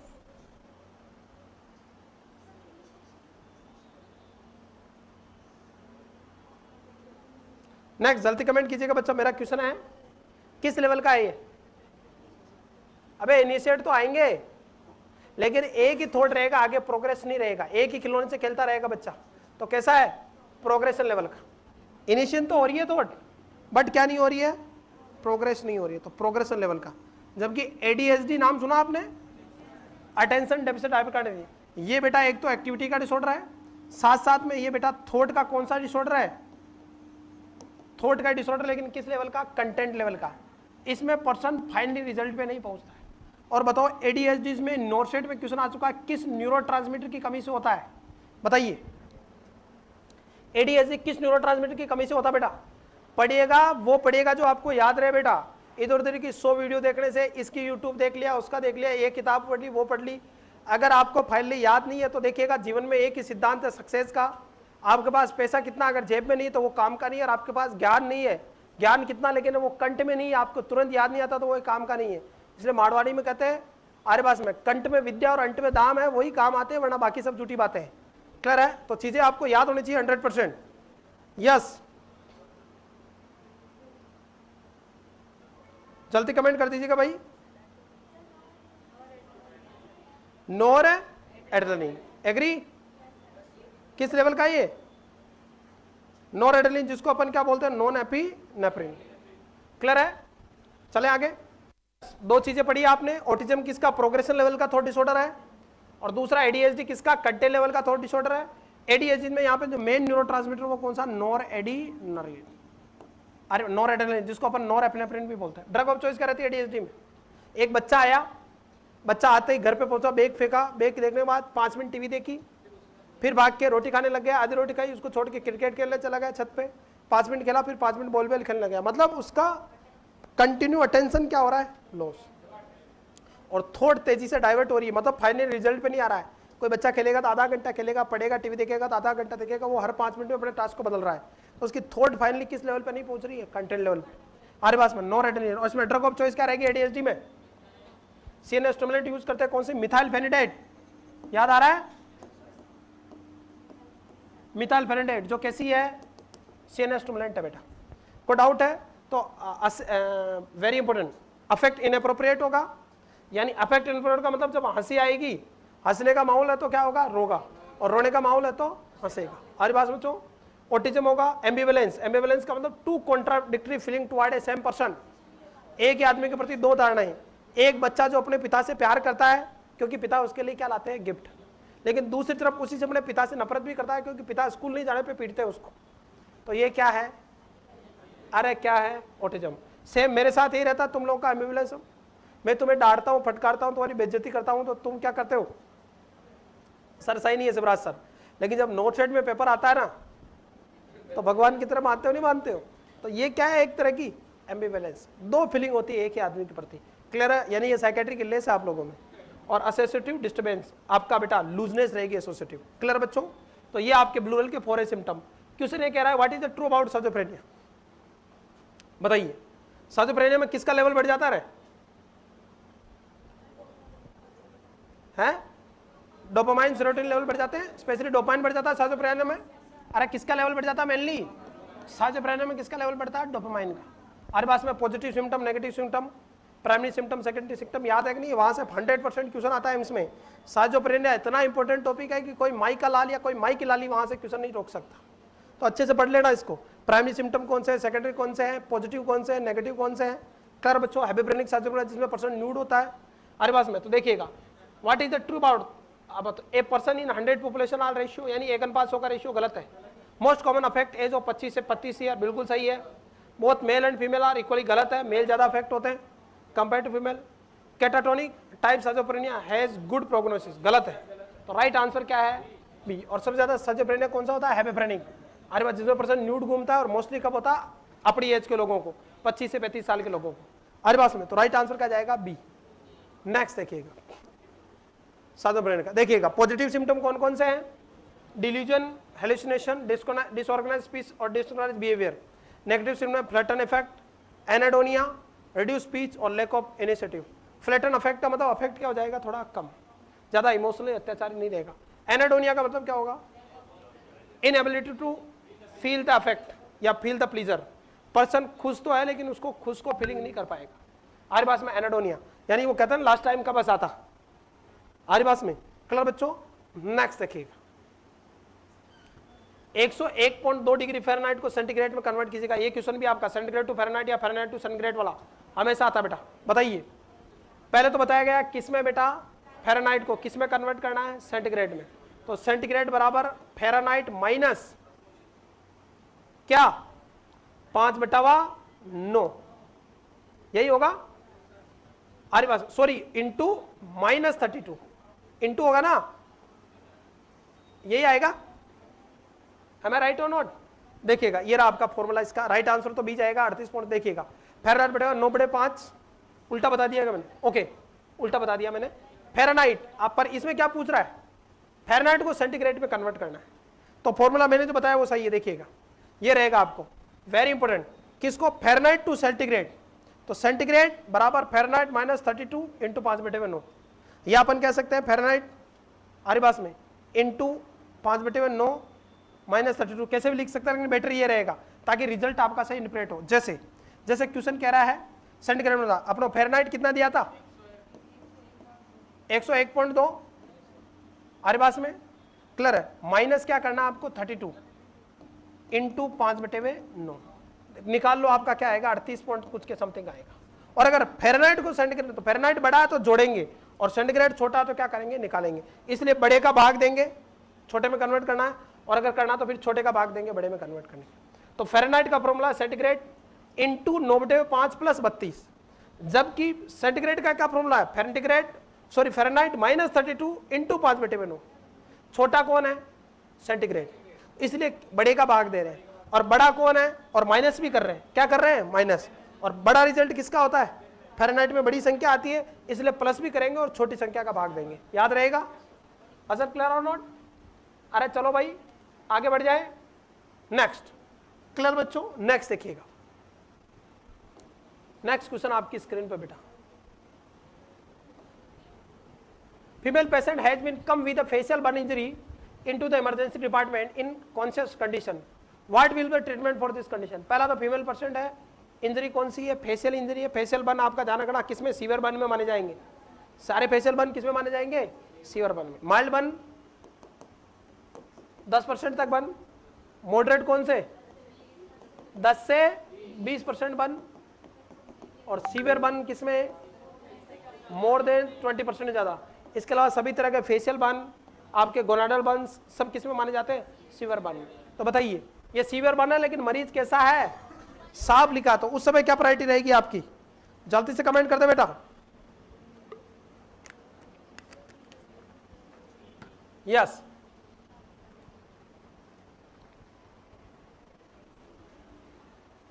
क्लियर बच्चों? लेकिन ये किसमें बेटा 20% ज्यादा अडल्ट में, सॉरी बच्चों में। अडल्ट में कितने से ऊपर ज्यादा 25% से ज्यादा क्या माना जाएगा सीवियर पर्सन, 25 से ऊपर अडल्ट के केस में। मेरा क्वेश्चन ये है कि देखिएगा, apply sulfasalazine and suggest to come after 7 days in emergency. Sulfasalazine लगाएं आप, एडमिट द आरिबास में patient and start further treatment, open an area in air, या apply sulfasalazine and suggest to come in hospital after 48 hour. 7 दिन बाद बुलाए, 2 दिन बाद बुलाए, ओपन करें। राइट आंसर बेटा तुरंत एडमिट करें क्योंकि सीवियर बर्न की कैटेगरी में आएगा, और सिम्टोमेटिक क्या करें मैनेजमेंट स्टार्ट करें। गलत जवाब है बेटा जो सी दे रहे हैं। Right answer goes to open 1 area. अब एरिया को ओपन क्यों करोगे बे, ये एयरवे ओपन थोड़ी पूछ रहा है, ये एयरवे ओपन नहीं है बेवड़ो जो सी आंसर दे रहे हैं। राइट आंसर क्या है, ये एम्स का पैटर्न होता बेटा। बिल्कुल ऐसा लगेगा, सिंपल क्वेश्चन है, ऐसा लगेगा कि आंसर कौन सा है सी, और कोई मिस्टेक। अब बताओ कोई एक नॉर्मल आदमी जो एग्जाम में बैठा है उसका मानसिक दबाव रहता है तो वो इसको क्या समझेगा ओपन एयरवे, तब तो फेशियल इंजरी तो आप तुरंत क्या कहोगे फेशियल बनना की क्या है ओपन एयरवे। लेकिन एक क्या लिखा ओपन 1 एरिया इन एयर, यानी ओपन छोड़ रहा हूं वुंड को, तो उससे क्या फायदा है भाई, उल्टा कवर करना है।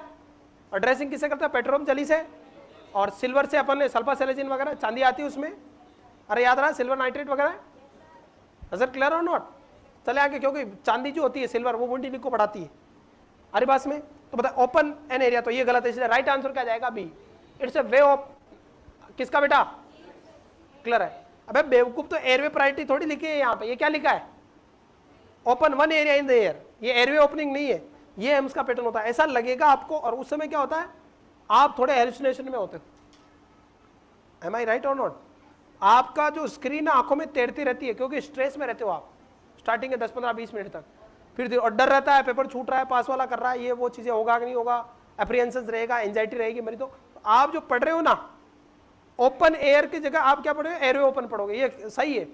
96 को 68 पढ़ोगे, उल्टा चलता है आपका, 69 पढ़ते हैं वहां पे। फ़ारेनहाइट को सेंटीग्रेड वो कंफ्यूजन बहुत होता है, तो वहां मन को बिल्कुल क्या करें शांत करें, मेडिटेट करके जाए आप आराम से। क्लियर है? अच्छे से पढ़ना। So right answer goes to be. अगर क्लियर और नॉट? छोटी छोटी बातें, और बेटा कंटेंट खूब पढ़ लोगे लेकिन पेपर कैसे अटेम्प्ट करना है, स्मार्ट स्टडी से कैसे सिलेक्शन लेना, अगर वो नहीं सीखा तो कोई मतलब है नहीं है बेटा। अरे कोई डाउट है? जीवन में शिक्षा कितनी ले लो, अगर वो शिक्षा आपके आचरण में नहीं है तो शिक्षा किसी भी काम की नहीं है। क्लियर? तो इसको आचरण में लाए, आदत बनाए, एक एक क्वेश्चन को 3 बार देखें। जिस दिन ये बारीक बारीक चीजें आप छोटी छोटी चीजें पकड़ लोगे, नॉर्थ स्टेट एम्स में नर्सिंग ऑफिसर बनना आपसे दूर नहीं रहेगा बेटा। यस बेटा, हाँ ऐसी जानकारी बेटा ऐसा नहीं ज्वाइन करे तुरंत ही, नेक्स्ट ये रहा फेशियल बर्न। बर्न की बात करते हैं बेटा। Burn is the second leading cause of death in the world and India. First most commonly तो होता है एमआई, फिर होता है कौन, कैंसर। ये 8वें नंबर पे आता है बर्न, सेकंड नहीं है, 8वें नंबर पे आता है। फर्स्ट नंबर पे डेथ का मोस्ट कॉमन कारण क्या पूरी दुनिया में और इंडिया में, एमआई, और सेकंड कारण कौन रहता है, कैंसर। बर्न भी लीडिंग कॉज होता है बेटा किसका, आर्यवास में। बर्न जो होता है ना बेटा वेरी वेरी इंपॉर्टेंट, इसमें स्किन की कंटिन्यू ब्रेक होती है। तो कई तरह के बर्न होते हैं। पहला होता है फर्स्ट डिग्री बर्न। अरे कौन सा burn, first degree burn. First degree burn में क्या क्या शामिल है, कौन कौन शामिल है बेटा, एपिडर्मिस का बर्न होगा। अरे किसका बर्न होगा, एपिडर्मिस का। सेकेंड डिग्री में एपिडर्मिस प्लस डर्मिस की कौन सी बाहर वाली लेयर, कौन सी, पेपलरी लेयर, उसका बर्न बेटा। इन दोनों स्टेज में क्या होगा, पेशेंट को पेन, ज्यादा पेनफुल कौन होगा, second degree. Third degree burn में एपिडर्मिस प्लस पूरी डर्मिस, पूरी की पूरी, जिसमें पेपलरी और कौन सी, रेटिकुलर, दोनों आ जाएगी। और ये बताओ पेनफुल होती कि पेनलेस, ये पेनलेस होगी क्योंकि नर्व बढ़ जाएगी। और फोर्थ डिग्री बर्न में एपिडर्मिस, डर्मिस और सबक्यूटेनियस टिश्यू, मसल, बोन तक चपेट में आ सकती है, बोन विजिबल होगी, ये भी कैसी होगी, पेनलेस। एस्कार फॉर्मेशन किसमें होता है मेनली, मोस्टली किसमें, फोर्थ डिग्री में। क्लियर बच्चों, बुल्ले उल्ले किसमें बनते हैं, सेकंड डिग्री में। क्लियर है। सनबर्न किसका एग्जांपल है, फर्स्ट डिग्री बर्न का। कोई डाउट है बच्चों, सबसे ज्यादा बर्न कौन सा होता है, सबसे डेंजर होता है इलेक्ट्रिकल, तो सबसे डेंजर बर्न कौन सा, इलेक्ट्रिकल बर्न। और सबसे कॉमन होता है थर्मल बर्न। अरे बावड़ो, चुल्लो पे हाथ चीट जाता है ना यार, रोटी बनाते समय दूध से हाथ जल जाता है, हाथ चीट जाता है आर्यवास में, को डाउट है तो वो थर्मल बर्न सबसे ज्यादा कॉमन है। और सबसे डेंजर कौन है, electrical burn. First degree, second degree, painless होती है थर्ड और फोर्थ डिग्री बेटा। क्लियर बच्चों, एस्कार वगैरह फोर्थ डिग्री में देखने को मिलते हैं आर्यवास बच्चों, तो ये थोड़ा ध्यान रखना आप। बार्क पोर्टलैंड फॉर्मूला वगैरह अपन यहाँ यूज करते हैं, अपन ब्रुक्स फॉर्मूला, वो आपको सब वगैरह हम सर पढ़ाएंगे, डोंट वरी। नेक्स्ट, और बर्न में फ्लूइड ऑफ चॉइस आरएल है। बताओ, मेरा एक क्वेश्चन है, कोई मरीज बर्न का है, किसका केसेंट है, बर्न का, ये तो आप जानते हो फ्लूइड ऑफ चॉइस क्या रहता है, आरएल। पार्कलैंड फॉर्मूला यूज करते हो आप। क्लियर बच्चों, कितना, 4 ml पर KG of body weight into total body weight plus into या प्लस, इनटू बेटा टीबीएस है, टोटल वेट टीबीएस है। मान लो 4 ml तो हो गया है पर KG of body wait, total body weight कितना है, 60 किलो का है, और उसका टीबीएस है कितना, 20%, तो वो कितना होगा, 6 का 24 इंटू 20, कितना ml फ्लूइड लेना, 4800 ml। और ये किसके लिए, क्रिस्टलोइड फॉर्मूला के लिए, क्रिस्टलोइड सॉल्यूशन आरएल एनएस के लिए। हमारे पास में आधा आरएल और आधा एनएस है।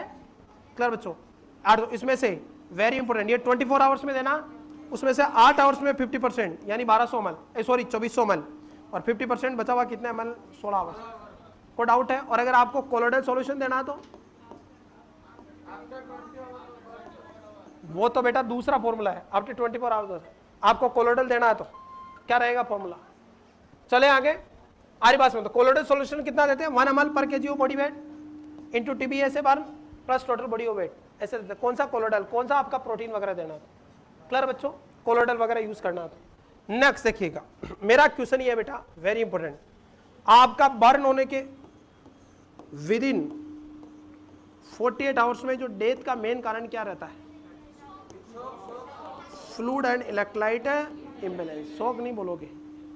और आफ्टर 48 आवर इन्फेक्शन। एक तो 2 क्वेश्चन ये ध्यान रखना। क्लियर है। आपका सिल्वर सल्फाडीन वगैरह, आपकी सिल्वर नाइट्रेट वगैरह यूज करते हैं अपन यहाँ पे। क्लियर। और ड्रेसिंग, इसमें मोस्ट कॉमन बर्न में इन्फेक्शन कौन सा होता है, जो ग्रीन कस बनाता है, सूडोमोनास। कैसीपस बनाता है ग्रीन कस, अरे कैसीपस बनाता है ग्रीन पस। कोई डाउट है बच्चों, चले आगे, ये बात ध्यान रखना बेटा। और इसके लिए फिर अपन क्या करते हैं, किससे, पेट्रोलियम जेली से ड्रेसिंग करते हैं कंटिन्यू। क्लियर है। ये मोटे मोटे क्वेश्चन ध्यान रखना, छोटे छोटे आपको मैंने बताया जो main. Patient on long term antibiotics therapy with loss of GI flora made chance of, very important, किसी मरीज को क्या बेटा लंबे समय से क्या चल रही है, एंटीबायोटिक चल रही है। एंटीबायोटिक चलोगे तो जीआईटी के अंदर, जीआईटी आपका स्मॉल स्टाइन और स्पेशली लार्ज स्टाइन के अंदर नॉर्मल फ्लोरा पाए जाते हैं परजीवी। नॉर्मल फ्लोरा जो मुख्य रूप से होते हैं ई कोलाई, बाइफिडस फैक्टर, लैक्टोबैसिलाई, नाम सुन रहे हैं, ये सब नॉर्मली क्या है, नॉर्मल फ्लोरा है। अब लंबे समय से एंटीबायोटिक रहोगे तो फ्लोरा क्या हो जाएंगे, लॉस। ये फ्लोरा लॉस होंगे तो बॉडी में आपका एब्जॉर्प्शन और मेटाबॉलिज्म की पावर कम होगी और मरीज किसका शिकार हो जाएगा, डायरिया। इसलिए साइड इफेक्ट क्या आता है, लॉन्ग टर्म ए डायरिया। ये सी वाले कौन, अरे बेवकूफ, A is the right answer. Diarrhoea होने का खतरा है। ब्लीडिंग क्यों होगी बेटा, आरे पास में क्लियर बच्चों, कोई डाउट है, लॉस ऑफ नॉर्मल थोड़ा, तो यहाँ patient on long term antibiotic therapy, यहाँ पे डायरिया होगा। बट अब देखना, अब इसको क्वेश्चन को मैं सही करूंगा वापस, ए भी राइट आंसर है लेकिन बेस्ट आंसर बेटा सी जाएगा, वाई। अब सुनना बेटा, ये गलत है आपका। डायरिया, डायरिया साइड इफेक्ट हो सकता है लेकिन क्या चल रही है, लॉन्ग टर्म एंटीबायोटिक चल रही, तो मरीज को क्या रहेगा, ब्लीडिंग। ब्लीडिंग क्यों प्रायोरिटी रहेगी, कारण समझिएगा, why. C is the right answer, why है। अब एक कमबख्त, तो आपकी बॉडी में विटामिन K1 खाते हो आप, डाइट से लेते हो विटामिन K, जिसका मोस्ट जो ग्रीन लिफी वेजिटेबल होती है, ये बॉडी में K1 किस में कन्वर्ट होता है, K2 में, और ये बॉडी में एक्टिव फॉर्म होती है, इसको कौन कन्वर्ट करता है, नॉर्मल फ्लोरा। अगर लंबे समय तक एंटीबायोटिक चलेगी तो ये नॉर्मल फ्लोरा क्या हो जाएंगे, डेड। तो किसी को डायरिया है, क्रोनिक डायरिया है, जो 14 दिन से ज्यादा डायरिया होता है क्रोनिक डायरिया कहलाता है, या जो लंबे समय से एंटीबायोटिक ले रहा है, उन मरीजों में विटामिन K1 किस में कन्वर्ट नहीं होगा, K2 में, क्योंकि विटामिन K1 को K2 में कन्वर्ट करने का काम किसका, नॉर्मल फ्लोरा का। पेशेंट अगर एंटीबायोटिक ले रहा है तो K1 K2 में कन्वर्ट नहीं होगा, K2 में कन्वर्ट नहीं होगा तो विटामिन K की बॉडी में क्या होगी, कमी, और विटामिन K की कमी होगी तो 2, 7, 9 और 10 क्लोटिंग फैक्टर नहीं बनेंगे। मेनली सेकंड मेन डिपेंडेंट होता है प्रोथ्रोम्बिन, और पर्सन को किसकी जरूरत रहती है, ब्रीडिंग की। तो C is the right answer, yes, C is the right answer, yes, best answer बेटा, C is the best answer. Next, अगर किसी को क्रोनिक डिजीज है तो बेटा K1 K2 में नहीं बदलेगा। इसके अलावा विटामिन K की क्या होगी, बॉडी में कमी, और विटामिन K की कमी होगी तो क्या होगा बेटा, ब्लीडिंग डिसऑर्डर होगा। Vitamin K dependent main factor कौन होता है, सेकंड, बाकी 7वां 9वां और 10वां भी होता है। क्लियर है, चलें आगे, सिंपल क्वेश्चन है, बताइए, very important. Inflate, inflate balloon in urinary catheter, बताओ।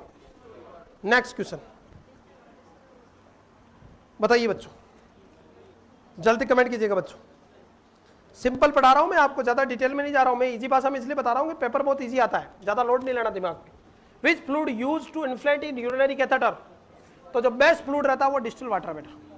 NH क्यों यूज नहीं करते, क्यों, ये क्या बना लेती है, क्रिस्टल, और क्रिस्टल बना लेगी तो दिक्कत है बेटा। यूरिनरी कैथेटर अपना नॉर्मल फोलिस है तो मैक्सिमम कितने दिन तक रहना है, 7 डेज। बेस्ट क्या रहता है, 7 days according to AIIMS Delhi. भली बगाराम सर आपको 28 दिन बताते हैं, गलत प्रैक्टिस है वार्ड की, क्लियर है। और कौन सा सिलिकॉन वाला बेस्ट, 28 डेज अरे बास में। और सबसे ज्यादा इन्फेक्शन कहां से घुसते हैं, मीटस से, तो मीटस को किससे, सोप एंड वार्म वाटर से क्या करें बेटा, क्लीन करें। अगर क्लियर और नॉट, सोप और वार्म वाटर से क्लीन करें। और सबसे बेस्ट तरीका क्या है यूटीआई को रोकने का, frequent hand washing, frequent hand washing करें आप बेटा, क्लियर है। और डिस्टिल वाटर से इन्फ्लेट करें बेटा, राइट आंसर बी। और जब कैथेटर को निकालना है तब पहले आप इस पानी को निकालें आप, डिस्टिल वाटर। नेक्स्ट चले आगे, what are the best thing to break the chain of infection, ये आ गया question. Chain of infection, hand wash, gown and gloves for respiratory patient, gloves for all patient before body touch, या all of above. Best पूछ रहा है, बेस्टम best कौन सा है, ऑल भी सही है लेकिन वेरी वेरी इंपॉर्टेंट। और बताओ ये गलत है स्टेटमेंट, क्यों, अबे रेस्पिरेटरी तो गाउन और ग्लव्स, मास्क नहीं पहनोगे बेवकूफ हो, इसीलिए राइट आंसर क्या गया, डी, सॉरी ए गया। अगर इसमें क्या होता, मास्क होता तो फिर डी जाता। देखा आप, देख रहे हो विनोद, एम्स कितना साथी रहे, नहीं। नेक्स्ट देखिएगा, नेक्स्ट क्वेश्चन। एक वर्ड केवल मास्क नहीं डाला और पूरा आंसर का चेंज, और तुम लोग क्या लगाते तुरंत, और गाउन ग्लव्स पहन लिया, रहा भाई हाँ पर रेस्पिरेटरी इन्फेक्शन बच गया, ऐसा नहीं है, क्लियर है। Next, lactating mother history of 4 days warmness tenderness, 4 दिन से उसको क्या वार्मनेस हो रही है, टेंडरनेस और pain in the left breast, which management is appropriate. Avoid breast feeding, warm compress before breast feeding, medication use to suppress for breast milk formation या incision and drainage. तो बेटा वॉर्म अगर हो रही है, टेंडरनेस हो रहा है तो क्या करें, ब्रेस्ट फीडिंग को थोड़े दिनों के लिए क्या करें, होल्ड करें। अगर क्लियर है ना, राइट आंसर गोज टू ए। आरी बात में अबे वार्म कंप्रेसेस को देंगे, पहले वार्म और टेंडरनेस हो रही है और पेन हो रहा है और वेस्टर्नाइजेशन होगा, पेन बढ़ेगा ना। अबे वार्मनेस और पेन हो रहा है तो कोल्ड एप्लीकेशन देते हैं क्या, वार्म कोल्ड देंगे ना, तो फिर ये वार्म एप्लीकेशन कैसे, इसलिए राइट आंसर क्या जाएगा, ए। यस, बहुत बड़ा जवाब। ये जो बी जवाब दे रहे हैं वो गलत है। अबे बेवकूफो, पहले वार्मनेस, टेंडरनेस और पेन हो रहा है, और पेन हो रहा है और ऊपर से तुम और क्या दे रहे हो, वार्म कंप्रेशन, तो और पेन बढ़ेगा ना यार वेस्टर्नाइजेशन होके। यहाँ पे क्या होना चाहिए, कोल्ड कंप्रेशन, तो आंसर जाता। देखा विनोद, एक वर्ड से आंसर बदला, इसलिए राइट आंसर क्या जाएगा, ए। ये विनोद कौन सी मूवी का कैरेक्टर है भाई। Next, what is the most common cause of breast abscess in 38 year old lactating mother. 38 year woman है, उसको क्या है, ब्रेस्ट एब्सेस हो गए। तो मोस्ट कॉमन कारण कौन सा बैक्टीरिया जिम्मेदार है। थैंक यू बेटा अभिजीत। नेक्स्ट क्वेश्चन आपकी स्क्रीन पे, what is the most common cause of breast abscess in 38 year old lactating mother. बताइए, staphylococcus aureus, streptococcus epidermidis, E coli या स्ट्रेप्टोकोकाई। बताइए बच्चों, मोस्ट कॉमन ब्रेस्ट एब्सेस के लिए जिम्मेदार कौन है, staphylococcus aureus. A is the right answer. कौन सा, ए इज द राइट आंसर। को डाउट है बेटा, अगर बताओ मदर को बेटा ब्रेस्ट सोर है, हल्का हल्का इन्फेक्शन लगा हुआ, ब्रेस्ट सोर है, तो नर्स का क्या रोल है, wash the breast, mild soap and water and expose free to air, expose free to air. Cut my point, air के प्रति ओपन करना है आपके प्राइवेट स्पेस में। क्लियर बच्चों, which of following emergency contraceptive method except, बताइए कौन सा इमरजेंसी कॉन्ट्रासेप्टिव मेथड नहीं है, IUD, high dose oral pills, mifepristone या एलएनजी। इसका जवाब दीजिएगा बेटा। अरे क्या पढ़ रहे हो तुम, पूरी कम्युनिटी पढ़ा दी तुम्हें, पूरी साइकेट्री पढ़ा दी, उनके क्वेश्चन बेसिक, ये सबसे सिंपल क्वेश्चन है ये, मेरे से तो पढ़े नहीं, उन्होंने तुम्हारी धज्जे उड़ा दी, तो मैं अगर टप वाले टोर्शन में जाता है। अरे बेइज्जती कर रहे हो तुम तो सर की। बताइए आईयूडीज वाले, अरे वाह बेटा वाह, तालियां होनी चाहिए आपके लिए। अरे तुम लोग किसकी तैयारी कर रहे हो, सीएचओ का पेपर नहीं पढ़ा रहा हूं मैं, नोटशेट 2021 का पेपर पढ़ा रहा हूं बेवकूफो। अरे क्या करोगे, थोड़ी शर्म आती नहीं आती, रोटियां खाते हो नहीं खाते हो, थोड़ी बहुत शर्म करो, शर्म। साल भर पढ़ते हो, लाखों रुपए अपने आप पे खर्च करते हो, वो पेरेंट्स बेचारे दिन रात मेहनत करते हैं आपके लिए, और बेशर्मो आप बेसिक क्वेश्चन का आंसर नहीं दे सकते हो। है कोई ऐसा माई का लाल या माई की लाली जो इसका आंसर दे सके। ए भी दे दिया, बी भी दे दिया, सी भी दे दिया, डी भी दे दिया, और कोई बच गया हो, रजनीकांत, शक्तिमान, तो बता दो। चेतन अमन बेटा बिल्कुल सही जवाब है आपका। Yes, right answer goes to C. अबे एलएनजी देते ना, लेवनकोस्ट्रोल, आईपीएल 72, लेवनकोस्ट्रोल, मेपिप्रोस्टोन यूज करते हैं बिल्कुल, इमरजेंसी का होता है ना। और इसका पर्पज क्या है, इमरजेंसी का स्टॉप ओवुलेशन या फर्टिलाइजेशन। आईयूडीज तो सबसे इफेक्टिव मानी जाती है, पर यूज कब होती है, सबसे इफेक्टिव अगर आपसे पूछे इन सब ऑप्शन में कि सबसे इफेक्टिव इमरजेंसी कॉन्ट्रासेप्टिव कौन सी है, तो आईयूडीज सबसे इफेक्टिव यही है, लेकिन यूज कम होती है। क्या नहीं देंगे, हाई डोज ओरल पिल्स नहीं देंगे। बारो हाई डोज ओरल पिल्स दोगे, मारोगे मरीज को, ये इमरजेंसी कॉन्ट्रासेप्टिव है क्या। So right answer goes to except. पूछे तो कौन सा नहीं है, भाई मेपिप्रोस्टोन यूज करते हैं, एलएनजी यूज करते हैं, एंड आईयूडी यूज करते हैं। आईयूडी तो सबसे इफेक्टिव मानी जाती है। यस बेटा आ जाए। अरे कोई डाउट है बच्चों, यहां तक कोई डाउट है बेटा। यस बेटा, देख रहे हो विनोद, सब कॉपी पेस्ट कर रहे हैं, जैसे हमारा ओटीआईसी कॉपी हो गया। नेक्स्ट, कोई बात नहीं, बच्चों का लाभ होना चाहिए बेटा। ये रहा बेटा इमरजेंसी कॉन्ट्रासेप्टिव पिल, क्लियर बेटा। नेक्स्ट देखिए, और इनका पर्पज क्या होता है, और इमरजेंसी कॉन्ट्रासेप्टिव आपका अनप्रोटेक्टेड सेक्सुअल एक्टिविटी के कितने आवर्स के अंदर अंदर, विद इन 72 आवर्स में 2 डोज आनी चाहिए। पहली डोज 72 घंटे के अंदर अंदर और उसके 12 घंटे बाद दूसरी डोज। अरे पास में, अरे आपका वो आती है ना कौन सी अनवांटेड 72, क्या था उसके लेवनगोस्ट्रोल 75 माइक्रोग्राम 75 mg, 2 टेबलेट आती है, एक तो सेक्सुअल इंटरकोर्स के अनप्रोटेक्टेड सेक्सुअल एक्टिविटी के कितने घंटे के अंदर अंदर 72 घंटे में, और दूसरी डोज उसके 12 घंटे के अंदर। 2 डोज लगती है तब इफेक्टिव रहती है। Was it clear or not? Method of cleaning the infected wound with drain. How to clean the site for surgical drainage? कोई साइड और उसमें सर्जिकल ड्रेनेज कैसे करोगे? Centre to periphery, circle to inner to outer, या centre to periphery, from circle of outer to inner, या bottom to topper, from circle A is at inner to outer. Circle में करोगे ना, सी कैसे होगा? Outer to inner थोड़ी, ऐसे घुमा के अंदर थोड़ी लाओगे बेवकूफ। कहां से? इनर से कहां जाओगे? आउटर, और सर्कल में घुमाओगे। राइट आंसर क्या जाएगा? ए इज द राइट आंसर। बहुत बढ़िया आंसर। इसमें भी कंफ्यूज हो रहे हो। साइकेट्री का क्वेश्चन है, क्या जवाब दे रहे हो? प्रीवियस ईयर का पेपर सोल्व नहीं कर पा रहे हो, नोटसेट कैसे निकालोगे? ये 1 साल से घूम रहा मार्केट में। According to ICD-10, most severe symptom of depression, helplessness, hopelessness and worthlessness and suicide. Yes बेटा, सुसाइडल टेंडेंसी। और suicidal tendency is the exact indication of ECT। ECT का बेस्ट इंडिकेशन क्या? Suicidal tendency then depression. Is it clear और not? को doubt है तो right answer क्या जाएगा? ICD-10 का, इंटरनेशनल क्लासिफिकेशन ऑफ डिजीज 10 के अकॉर्डिंग। नेक्स्ट,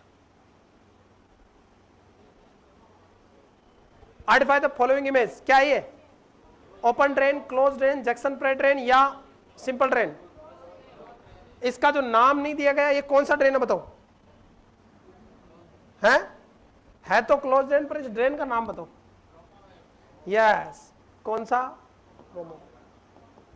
रोमॉक ड्रेन है। इसको ड्रेन को अंदर डालते हैं कंप्रेस करके और फिर इसको बंद करते हैं negative section, close section negative से। ये पढ़ा रखा है सब। ये कौन सा है? Open, Hemovac. और ओपन वाला नेक्स्ट, ये कौन सा है? Jackson Pratt. नेक्स्ट क्वेश्चन आपकी स्क्रीन पे। When teaching a client with peripheral vascular disease about foot care, a nurse include which instruction? बताइए। Next question. When teaching a client with peripheral vascular disease about foot care, a nurse should include which instruction? Patient को peripheral vascular disease है, peripheral vascular disease arterial या Venus दोनों हो सकती है। इसमें DVT आती है, डीप वेन थ्रोम्बोसिस आपका क्लियर है। आर्टेरियल डिजीज के अंदर कौन सी? राइनो डिजीज और थ्रोम्बोएंजाइटिस एंड बर्गर डिजीज दोनों पढ़ते हैं अपन। तो पेशेंट को peripheral about feet care, nurse feet care करनी तो आपको क्या करना? पहला, avoid using corn starch on the feet, avoid using a nail clipper to cut the nails, avoid wearing canvas shoes या avoid wearing cotton sock. Canvas shoes नहीं पहने। Canvas वो नहीं आता कि बिल्कुल बंद टाइप के, टाइट प्लास्टिक के शूज आते हैं ना वो, तो कैनवास शूज नहीं पहने, वरना क्या होगा? ब्लड वेसल्स और क्या होगी? कंप्रेस और नेक्रोसिस हो जाएगा। So better answer goes to C. आ रहा है कोई डाउट है बच्चों? Right answer goes to C. Clear बेटा? देखिएगा, सबसे पहले बात करते हैं अपन पेरिफेरल आर्टरी डिजीज होती क्या है। पेरिफेरल आर्टरी डिजीज, इसमें मेनली जो मैं आर्टरी डिजीज की अगर मैं बात करूं, एक तो कौन सी होती है? राइनोट्स डिजीज बेटा,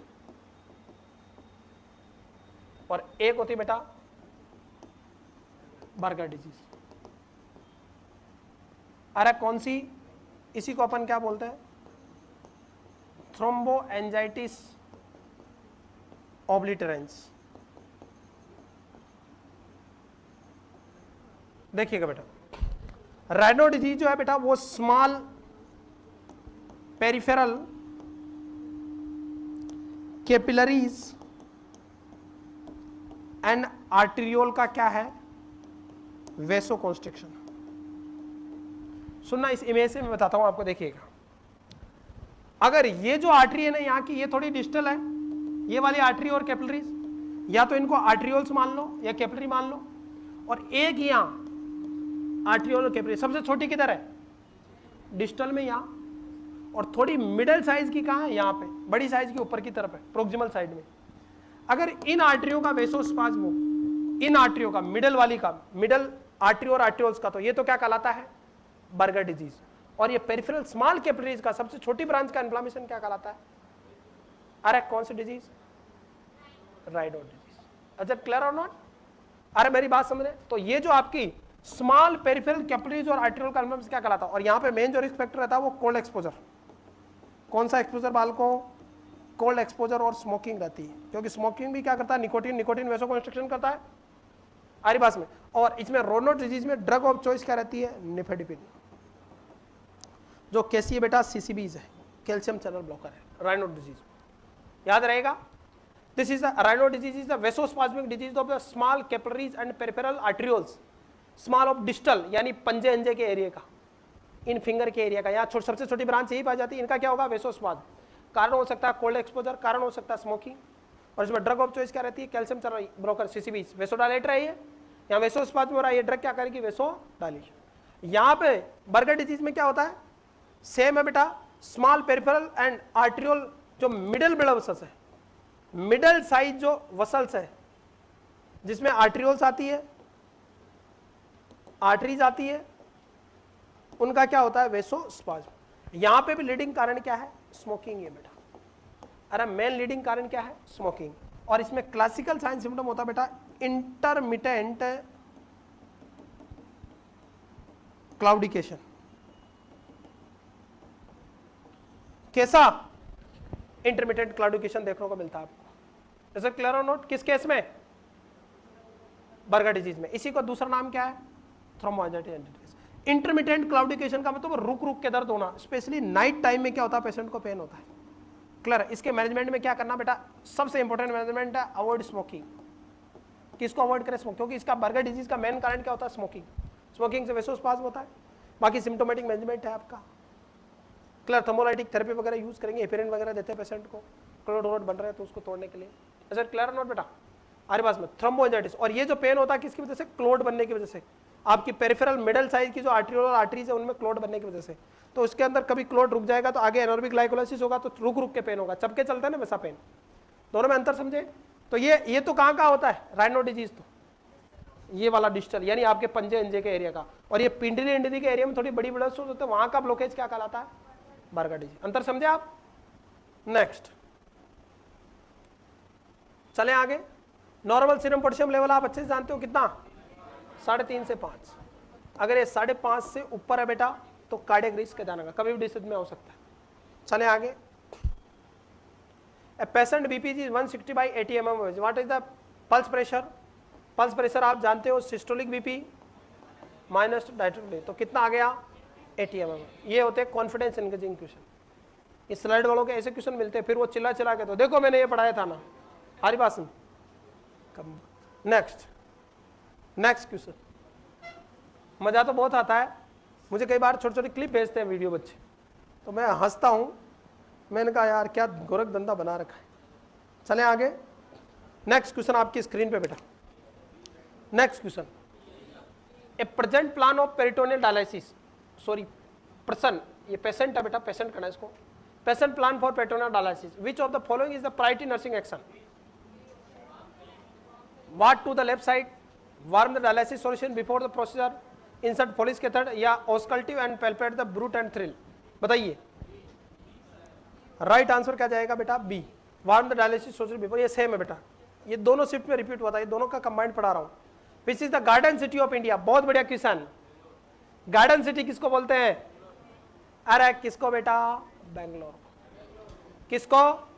बेंगलोर को। मुंबई को क्या बोलते हैं? माया नगरी, सपनों का शहर, ड्रीम सिटी। क्लियर बच्चों? नेक्स्ट देखिए, ईडन गार्डन स्टेडियम कहां पे है? कोलकाता में। और ये किसके लिए फेमस है? क्रिकेट के लिए। किसके लिए? ये जीके के 2-3 क्वेश्चन आते हैं ना, 1-2 क्वेश्चन आते हैं ना जीके के, वो वाले क्वेश्चन है, करंट जीके क्वेश्चन। तो इलेक्ट्रिकल सिटी किसको बोलते हैं? Electrical city of the India मेरा क्वेश्चन है आज के लिए आपका, ये भी नोट सेट में क्वेश्चन आ चुका है। और दूसरा, सबसे बड़ा डैम कौन सा है? सबसे बड़ा उद्यारण्य कौन सा है? अभ्यारण्य। इलेक्ट्रिकल सिटी ऑफ इंडिया कौन है ये बताओ। और सबसे बड़ा डैम कौन सा है? और भारत की सबसे बड़ी नदी कौन सी है, लार्जेस्ट रिवर? ऐसे क्वेश्चन आते हैं छोटे छोटे। पहले बताओ सबसे इलेक्ट्रिकल सिटी ऑफ इंडिया कौन है? Bangalore, yes agree with you, Bangalore is the electrical city. और सबसे बड़ा डैम कौन सा भारत का? Bangalore, I am agree with you, electrical city. सबसे बड़ा डैम कौन सा है? भाखड़ा नांगल। और यस हीराकुंड, अच्छा। और लार्जेस्ट डैम ऑफ इंडिया? कोई टिहरी डैम बता रहा है, कोई हीराकुंड बता रहा है, कोई भाखड़ा नांगल बता रहा है। क्या आंसर है भाई? पक्का है? क्या बताती है आपकी Google? Largest dam of India बताइए बच्चा। हाँ बेटा, तभी तो जोधपुर में CHO बना हुआ है। तो जोधपुर का सबसे बड़ा डैम जोधपुर का डैम है, तभी तो यहाँ पे लगा हुआ है और धक्के खा रहा है। जल्दी कमेंट कीजिएगा, लार्जेस्ट बताओ बेटा। नहीं बेटा, हीराकुंड, हीराकुंड डैम है जो कहाँ पे है? ये भी क्वेश्चन बन सकता था उड़ीसा में, उड़ीसा में बेटा। फिर ऐसे पूछ सकते हैं कि किस नदी पे बना हुआ है। ये 2-4 ऐसे क्वेश्चन आते हैं फिक्स। सबसे बड़ा उद्यान है कौन सा है? कोई डाउट है? चले आगे। फिर ये भी पूछ सके कि भाखड़ा नांगल किस पे बना हुआ है, कौन सी नदी पे? ये देखा लार्जेस्ट, ये कैसा लॉन्गेस्ट डैम है? सबसे लॉन्गेस्ट डैम कौन सा? आपका हीराकुंड। और सबसे लार्जेस्ट पूछे तो सुन लेना भाई, जीके मेरा भी कमजोर है। लार्जेस्ट पूछे तो टेरी डैम है, टेरी डैम है। और ये फिर पूछा गया कि कहां पे है, तो उत्तराखंड में है। और एक किस नदी पे बना हुआ वो भी देख लेना आप, बहुत इंपॉर्टेंट है बेटा। क्लियर है? ऐसे क्वेश्चन आते हैं, 1-2 क्वेश्चन आएंगे और ये पक्का क्वेश्चन आएंगे बेटा। चले आगे।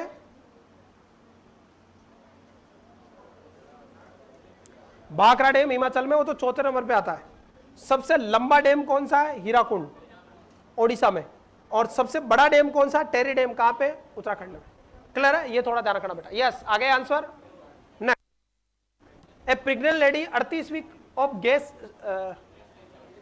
gestation diagnosed for eclampsia। आरिबास में 30 वीक ऑफ gestation, ये gestation है। आरिबास में diagnosis for eclampsia on duty nursing officer should achieve which parameter except। Patient को क्या है? 38 वीक की प्रेगनेंसी यानी आलमेट टर्मिनेशन के आसपास है। नॉर्मल डिलीवरी होने के चांस है कि नहीं है वो आगे की बात है, लेकिन कैसी है? टर्म प्रेगनेंसी है। कैसी प्रेगनेंसी है? टर्म। क्लियर है? और मरीज किसका? एक्लेम्सिया का। एक्लेम्सिया में क्या होगा बेटा? हाइपरटेंशन, BP 160/90 या 110 mm से क्या रहेगी? ज्यादा।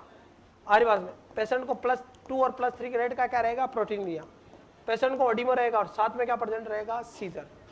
क्लियर? तो क्या करें? नी jerk movement, deep tender reflex, urine output या टेम्परेचर। तो उसको MgSO4 चल रहा है। अरे कौन? एक्सेप्ट, तो टेम्परेचर की जरूरत नहीं है। बाकी यूरिन आउटपुट देखना, डीप टेंडर रिफ्लेक्स देखना और नी जर्क। एक्सेप्ट पूछा है। क्या पूछा है? तो फीवर वीवर थोड़ी आता है इसमें, तो ये जरूरी नहीं है। Sir D is the right answer. Yes बेटा, एक्सेप्ट पूछा है। यही तो मेरे को पढ़ाना है बेटा। इन वर्ड का जितना ध्यान रखोगे आप, जितना क्वेश्चन को अच्छे से पढ़ोगे, उतना ही आंसर कर पाओगे। कोई डाउट है बच्चा? अरे कोई डाउट है बच्चा? ये एक्सेप्ट पूछ रहा है इसलिए डी आंसर, क्योंकि टेम्परेचर का कोई रोल ही नहीं है वहां पे। क्लियर बच्चों? और MgSO4 ड्रग ऑफ चॉइस कल पढ़ा था अपन ने। नेक्स्ट क्वेश्चन, सेम क्वेश्चन, ये इवनिंग शिफ्ट में। देखो मॉर्निंग में प्री एक्लेम्सिया का एक क्वेश्चन आया, फिर वापस प्री एक्लेम्सिया का इवनिंग में क्वेश्चन आया। 2 शिफ्ट में होता है ना। सुबह अगर आपको क्या पूछा? हाइड्रोसिप्लेस का एक क्वेश्चन मॉर्निंग वाली शिफ्ट में। फर्स्ट और सेकंड 2 शिफ्ट में होता है पेपर, तो सेकंड में भी हाइड्रोसिप्लेस का क्वेश्चन पूछेंगे। नहीं समझ रहे? सेम पैटर्न होता है पर क्वेश्चन थोड़ा अलग आएगा आपको, टॉपिक वही है। Next, 38 week of gestation diagnosed with eclampsia, receive magnesium therapy. कौन सी थेरेपी? तो प्रायोरिटी ऑफ नर्सिंग असिस्टेंट क्या है? मैग्नीशियम दे रहा, तो सबसे इंपॉर्टेंट पैरामीटर क्या है? सबसे डेंजर रेस्पिरेटरी रेट कम होना, रेस्पिरेटरी डिप्रेशन करती है। और अर्ली पूछता तो नी जर्क, अर्ली पूछता तो कौन सा? Knee jerk. और सबसे इंपॉर्टेंट पूछे तो रेस्पिरेटरी रेट, क्योंकि रेस्पिरेटरी डिप्रेशन होता है डेंजर। इसलिए राइट आंसर क्या है? A. Yes. Patient history of pre eclampsia having seizure, what is the priority management of this patient? Pre eclampsia का मरीज और उसको क्या आ रहे हैं? सीजर। तो प्रायोरिटी ऑफ नर्सिंग असिस्टेंट क्या है? Loading dose of magnesium sulphate, airway clearance, position the patient या protect the patient from injury. Patient pre eclampsia का है और सीजर आ रहे हैं, तो प्रायोरिटी क्या है बेटा? वेरी वेरी वेरी इंपॉर्टेंट, किससे बजाना है? प्री एक्लेम्सिया से एक्लेम्सिया में जा रहा है तो सीजर आएंगे, फॉल हो सकता है, तो किससे आपको? Very very important. चले आगे। नेक्स्ट, यस बेटा, एयर क्वालिटी इंडेक्स में कौन शामिल नहीं है, एक्सेप्ट पूछ रहा है। एयर क्वालिटी इंडेक्स उसके आधार पर देखते हैं ना, भारत के 10 शहर सबसे पोल्यूटेड शहर कहलाते हैं। जोधपुर भी आता पूरे भारत में, 8वें नंबर पे आता पोल्यूशन के मामले में। सबसे पोल्यूटेड सिटी कौन सी इंडिया की? दिल्ली। सबसे पोल्यूटेड सिटी कौन सी है? दिल्ली। चौथे नंबर पे अपना जोधपुर आता है, समझ रहे हो, चौथे से 8वें पे पोल्यूटेड। तो सबसे ज्यादा पोल्यूटेड सिटी है दिल्ली। एयर क्वालिटी इंडेक्स के आधार पर कौन कौन सी गैस शामिल है? तो PM10, PM5, SO2 या NO2 कौन सी शामिल नहीं है बेटा? तो ध्यान रखना, PM10 होती है SO2 sulphur dioxide, nitrous dioxide होती है, कार्बन मोनोऑक्साइड होती है, CO2 होती है, लेकिन PM5 पार्टिकल नहीं होंगे बेटा। हर बात में PM पार्टिकल मोनो नहीं होता है आपके यहाँ पे। PM5 नहीं होगा, PM10 होगा एयर क्वालिटी पे। इसके अलावा आपका वॉल्यूम से क्वेश्चन आता है, हॉस्पिटल में नॉर्मल वॉल्यूम कितनी होनी चाहिए? हॉस्पिटल या आपका स्कूलिंग के आसपास नॉर्मल कितनी होनी चाहिए? 45 डेसिबल की बावड़ों। हॉस्पिटल में कितनी है? 45 डेसिबल की। और नॉर्मल किसके ऊपर? 85 डेसिबल के ऊपर क्या मानी जाती है? Noise pollution. नॉइस पॉल्यूशन किसके ऊपर? 85 से 85 से। और हॉस्पिटल में रिकमेंडेड वॉइस कितनी है? 45। अरे नॉर्मल वॉइस जो हाईएस्ट लेवल है जिसको अपन नॉइस पॉल्यूशन नहीं मानेंगे वो कितना? 85 डेसिबल। लेकिन हॉस्पिटल में नॉर्मल वॉइस कितनी होनी चाहिए? 45। हॉस्पिटल में 45 से ऊपर नॉइस पॉल्यूशन मानी जाएगी। तेज बोलना भी तो गलत है ना पेशेंट के लिए, जबकि नॉर्मल दिनों में कितना? 85 डेसिबल। कोई डाउट है? हॉस्पिटल में क्या है? 45। चले आगे। एयर क्वालिटी इंडेक्स, 8 पोल्यूएंट नेमली पर्टिकुलेट मैटर। देखिएगा PM10, PM2, PM5 नहीं है, PM2 है। एक्सेप्ट पूछा इसलिए PM5 को हटाया। और PM का मतलब होता है पार्टिकुलेट मैटर्स। इसके अलावा ozone gas, sulphur dioxide gas, nitrogen dioxide gas, carbon monoxide, lead and ammonia, ये 8 पार्टिकल किसको नापने के काम आते हैं? एयर क्वालिटी इंडेक्स को। और भारत में सबसे ज्यादा पोल्यूटेड सिटी हमेशा से कौन है? Number 1 Delhi. Is it clear और not? Right sequence of WHO surgical safety checklist. Sequence बताओ बेटा। Sign in, time out, sign out. Sequence भी पूछा देखो, सबसे पहले साइन इन करेंगे ब्रीफिंग, फिर टाइम आउट, और फिर क्या होगा? Sign out. तो राइट आंसर क्या जाएगा? डी। क्या नहीं है? तो टाइम इन शामिल है? नहीं है। सीक्वेंस पूछा है, साइन इन, टाइम आउट और साइन आउट। सीक्वेंस भी ध्यान रखना है। Purpose of national deworming day, हर साल 10 फरवरी को क्या मनाते हैं? National deworming day. और इस दिन टेबलेट एल्बेंडाजोल देते हैं बेटा। कितने mg की? 400 mg की। और ये किसको दी जाती है? स्कूलर बच्चों को। क्यों? क्योंकि ये जो आपका वॉर्म्स जो होते हैं ना, वॉर्म्स जो होते हैं वो बेटा आपके आयरन डेफिशिएंसी एनीमिया करते हैं। पेट में लट्टे कीड़े पड़ जाते हैं ना, तो सभी बच्चों को आपको 3 साल में एक बार ये दी जाता है। हर साल कब? 10 फरवरी को नेशनल डिवार्मिंग डे मनाते हैं। और इसका मेन मकसद है एडिकेट द इंटेस्टाइनल वॉर्म। तो मेन जो पर्पज है क्या? इंटेस्टाइन में जो वॉर्म है उनको हटाना। ड्रग ऑफ चॉइस क्या देते हैं यहाँ पे? एल्बेंडाजोल। इस दौरान आपको एल्बेंडाजोल टेबलेट मानी जाती है। कोई डाउट है? 600 mg, 400 mg, अलग अलग अकॉर्डिंग टू एज। बताओ what assessment done by lark. Lark का फुल फॉर्म क्या है? ये एम्स के क्वेश्चन आ चुके। क्या पढ़ा आपने? फिर कॉन्सेप्ट में क्या पढ़ा? मतलब वापस पढ़ाना पड़ेगा मुझे दोनों सब्जेक्ट हैं। What you mean by lark? Lark क्या है? लार्क का मतलब होता है बेटा लॉन्ग एक्टिव रिवर्सिबल कॉन्ट्रासेप्टिव। तो बताओ किसके लिए होती है? कॉन्ट्रासेप्टिव। लार्क की फुल फॉर्म क्या है? देखो कॉन्ट्रासेप्टिव के 2 क्वेश्चन आ गए। एक तो कल मैंने बताया था सहेली वाला, और ये आ गया। क्लियर बच्चों? ये रहा long acting reversible contraceptive method. इसको क्या बोलते हैं? लार्क। अरे क्या बोलते हैं? लार्क। इसमें long acting reversible contraceptive method के बारे में बताया। देखिएगा, एक तो होती है लॉन्ग एक्टिंग जो लंबे समय तक, जैसे intrauterine devices, contraceptive plant, intrauterine devices आपकी वगैरह आती है। शॉर्ट एक्टिंग कौन सी आती है? ओरल पिल्स, इंजेक्टेबल 1.5 महीने 3 महीने ऐसे चलते हैं। स्पंज वगैरह, contraceptive ring, diaphragm, contraceptive patch, cervical cap, external condom, spermicidal, internal female आपके कंडोम। हमारे पास में ये सब किसमें आते हैं? शॉर्ट एक्टिंग में। किसमें? शॉर्ट एक्टिंग में। Formula measure to ET tube size in children. तो फॉर्मूला क्या रहता है? एज बटे हुए 4 year plus 4। Right answer goes to A. Clear है? नेक्स्ट कब dt है एज बटे 4 प्लस 3.5 और अनकब dt तो एज बटे 4 प्लस 4। और रेलवे नोजोफेरिंजियल रेलवे है तो और रेलवे सीजिंग में measure from angle of mouth to the angle of the mandible, mouth के कॉर्नर से यहाँ पे या इंसिजर से यहाँ तक नाप सकते हैं। Next, do not use a awake patient. NPA sizing में measure from the tip of the nose to ear lobe तक, intimate to depth of 3 into ET size.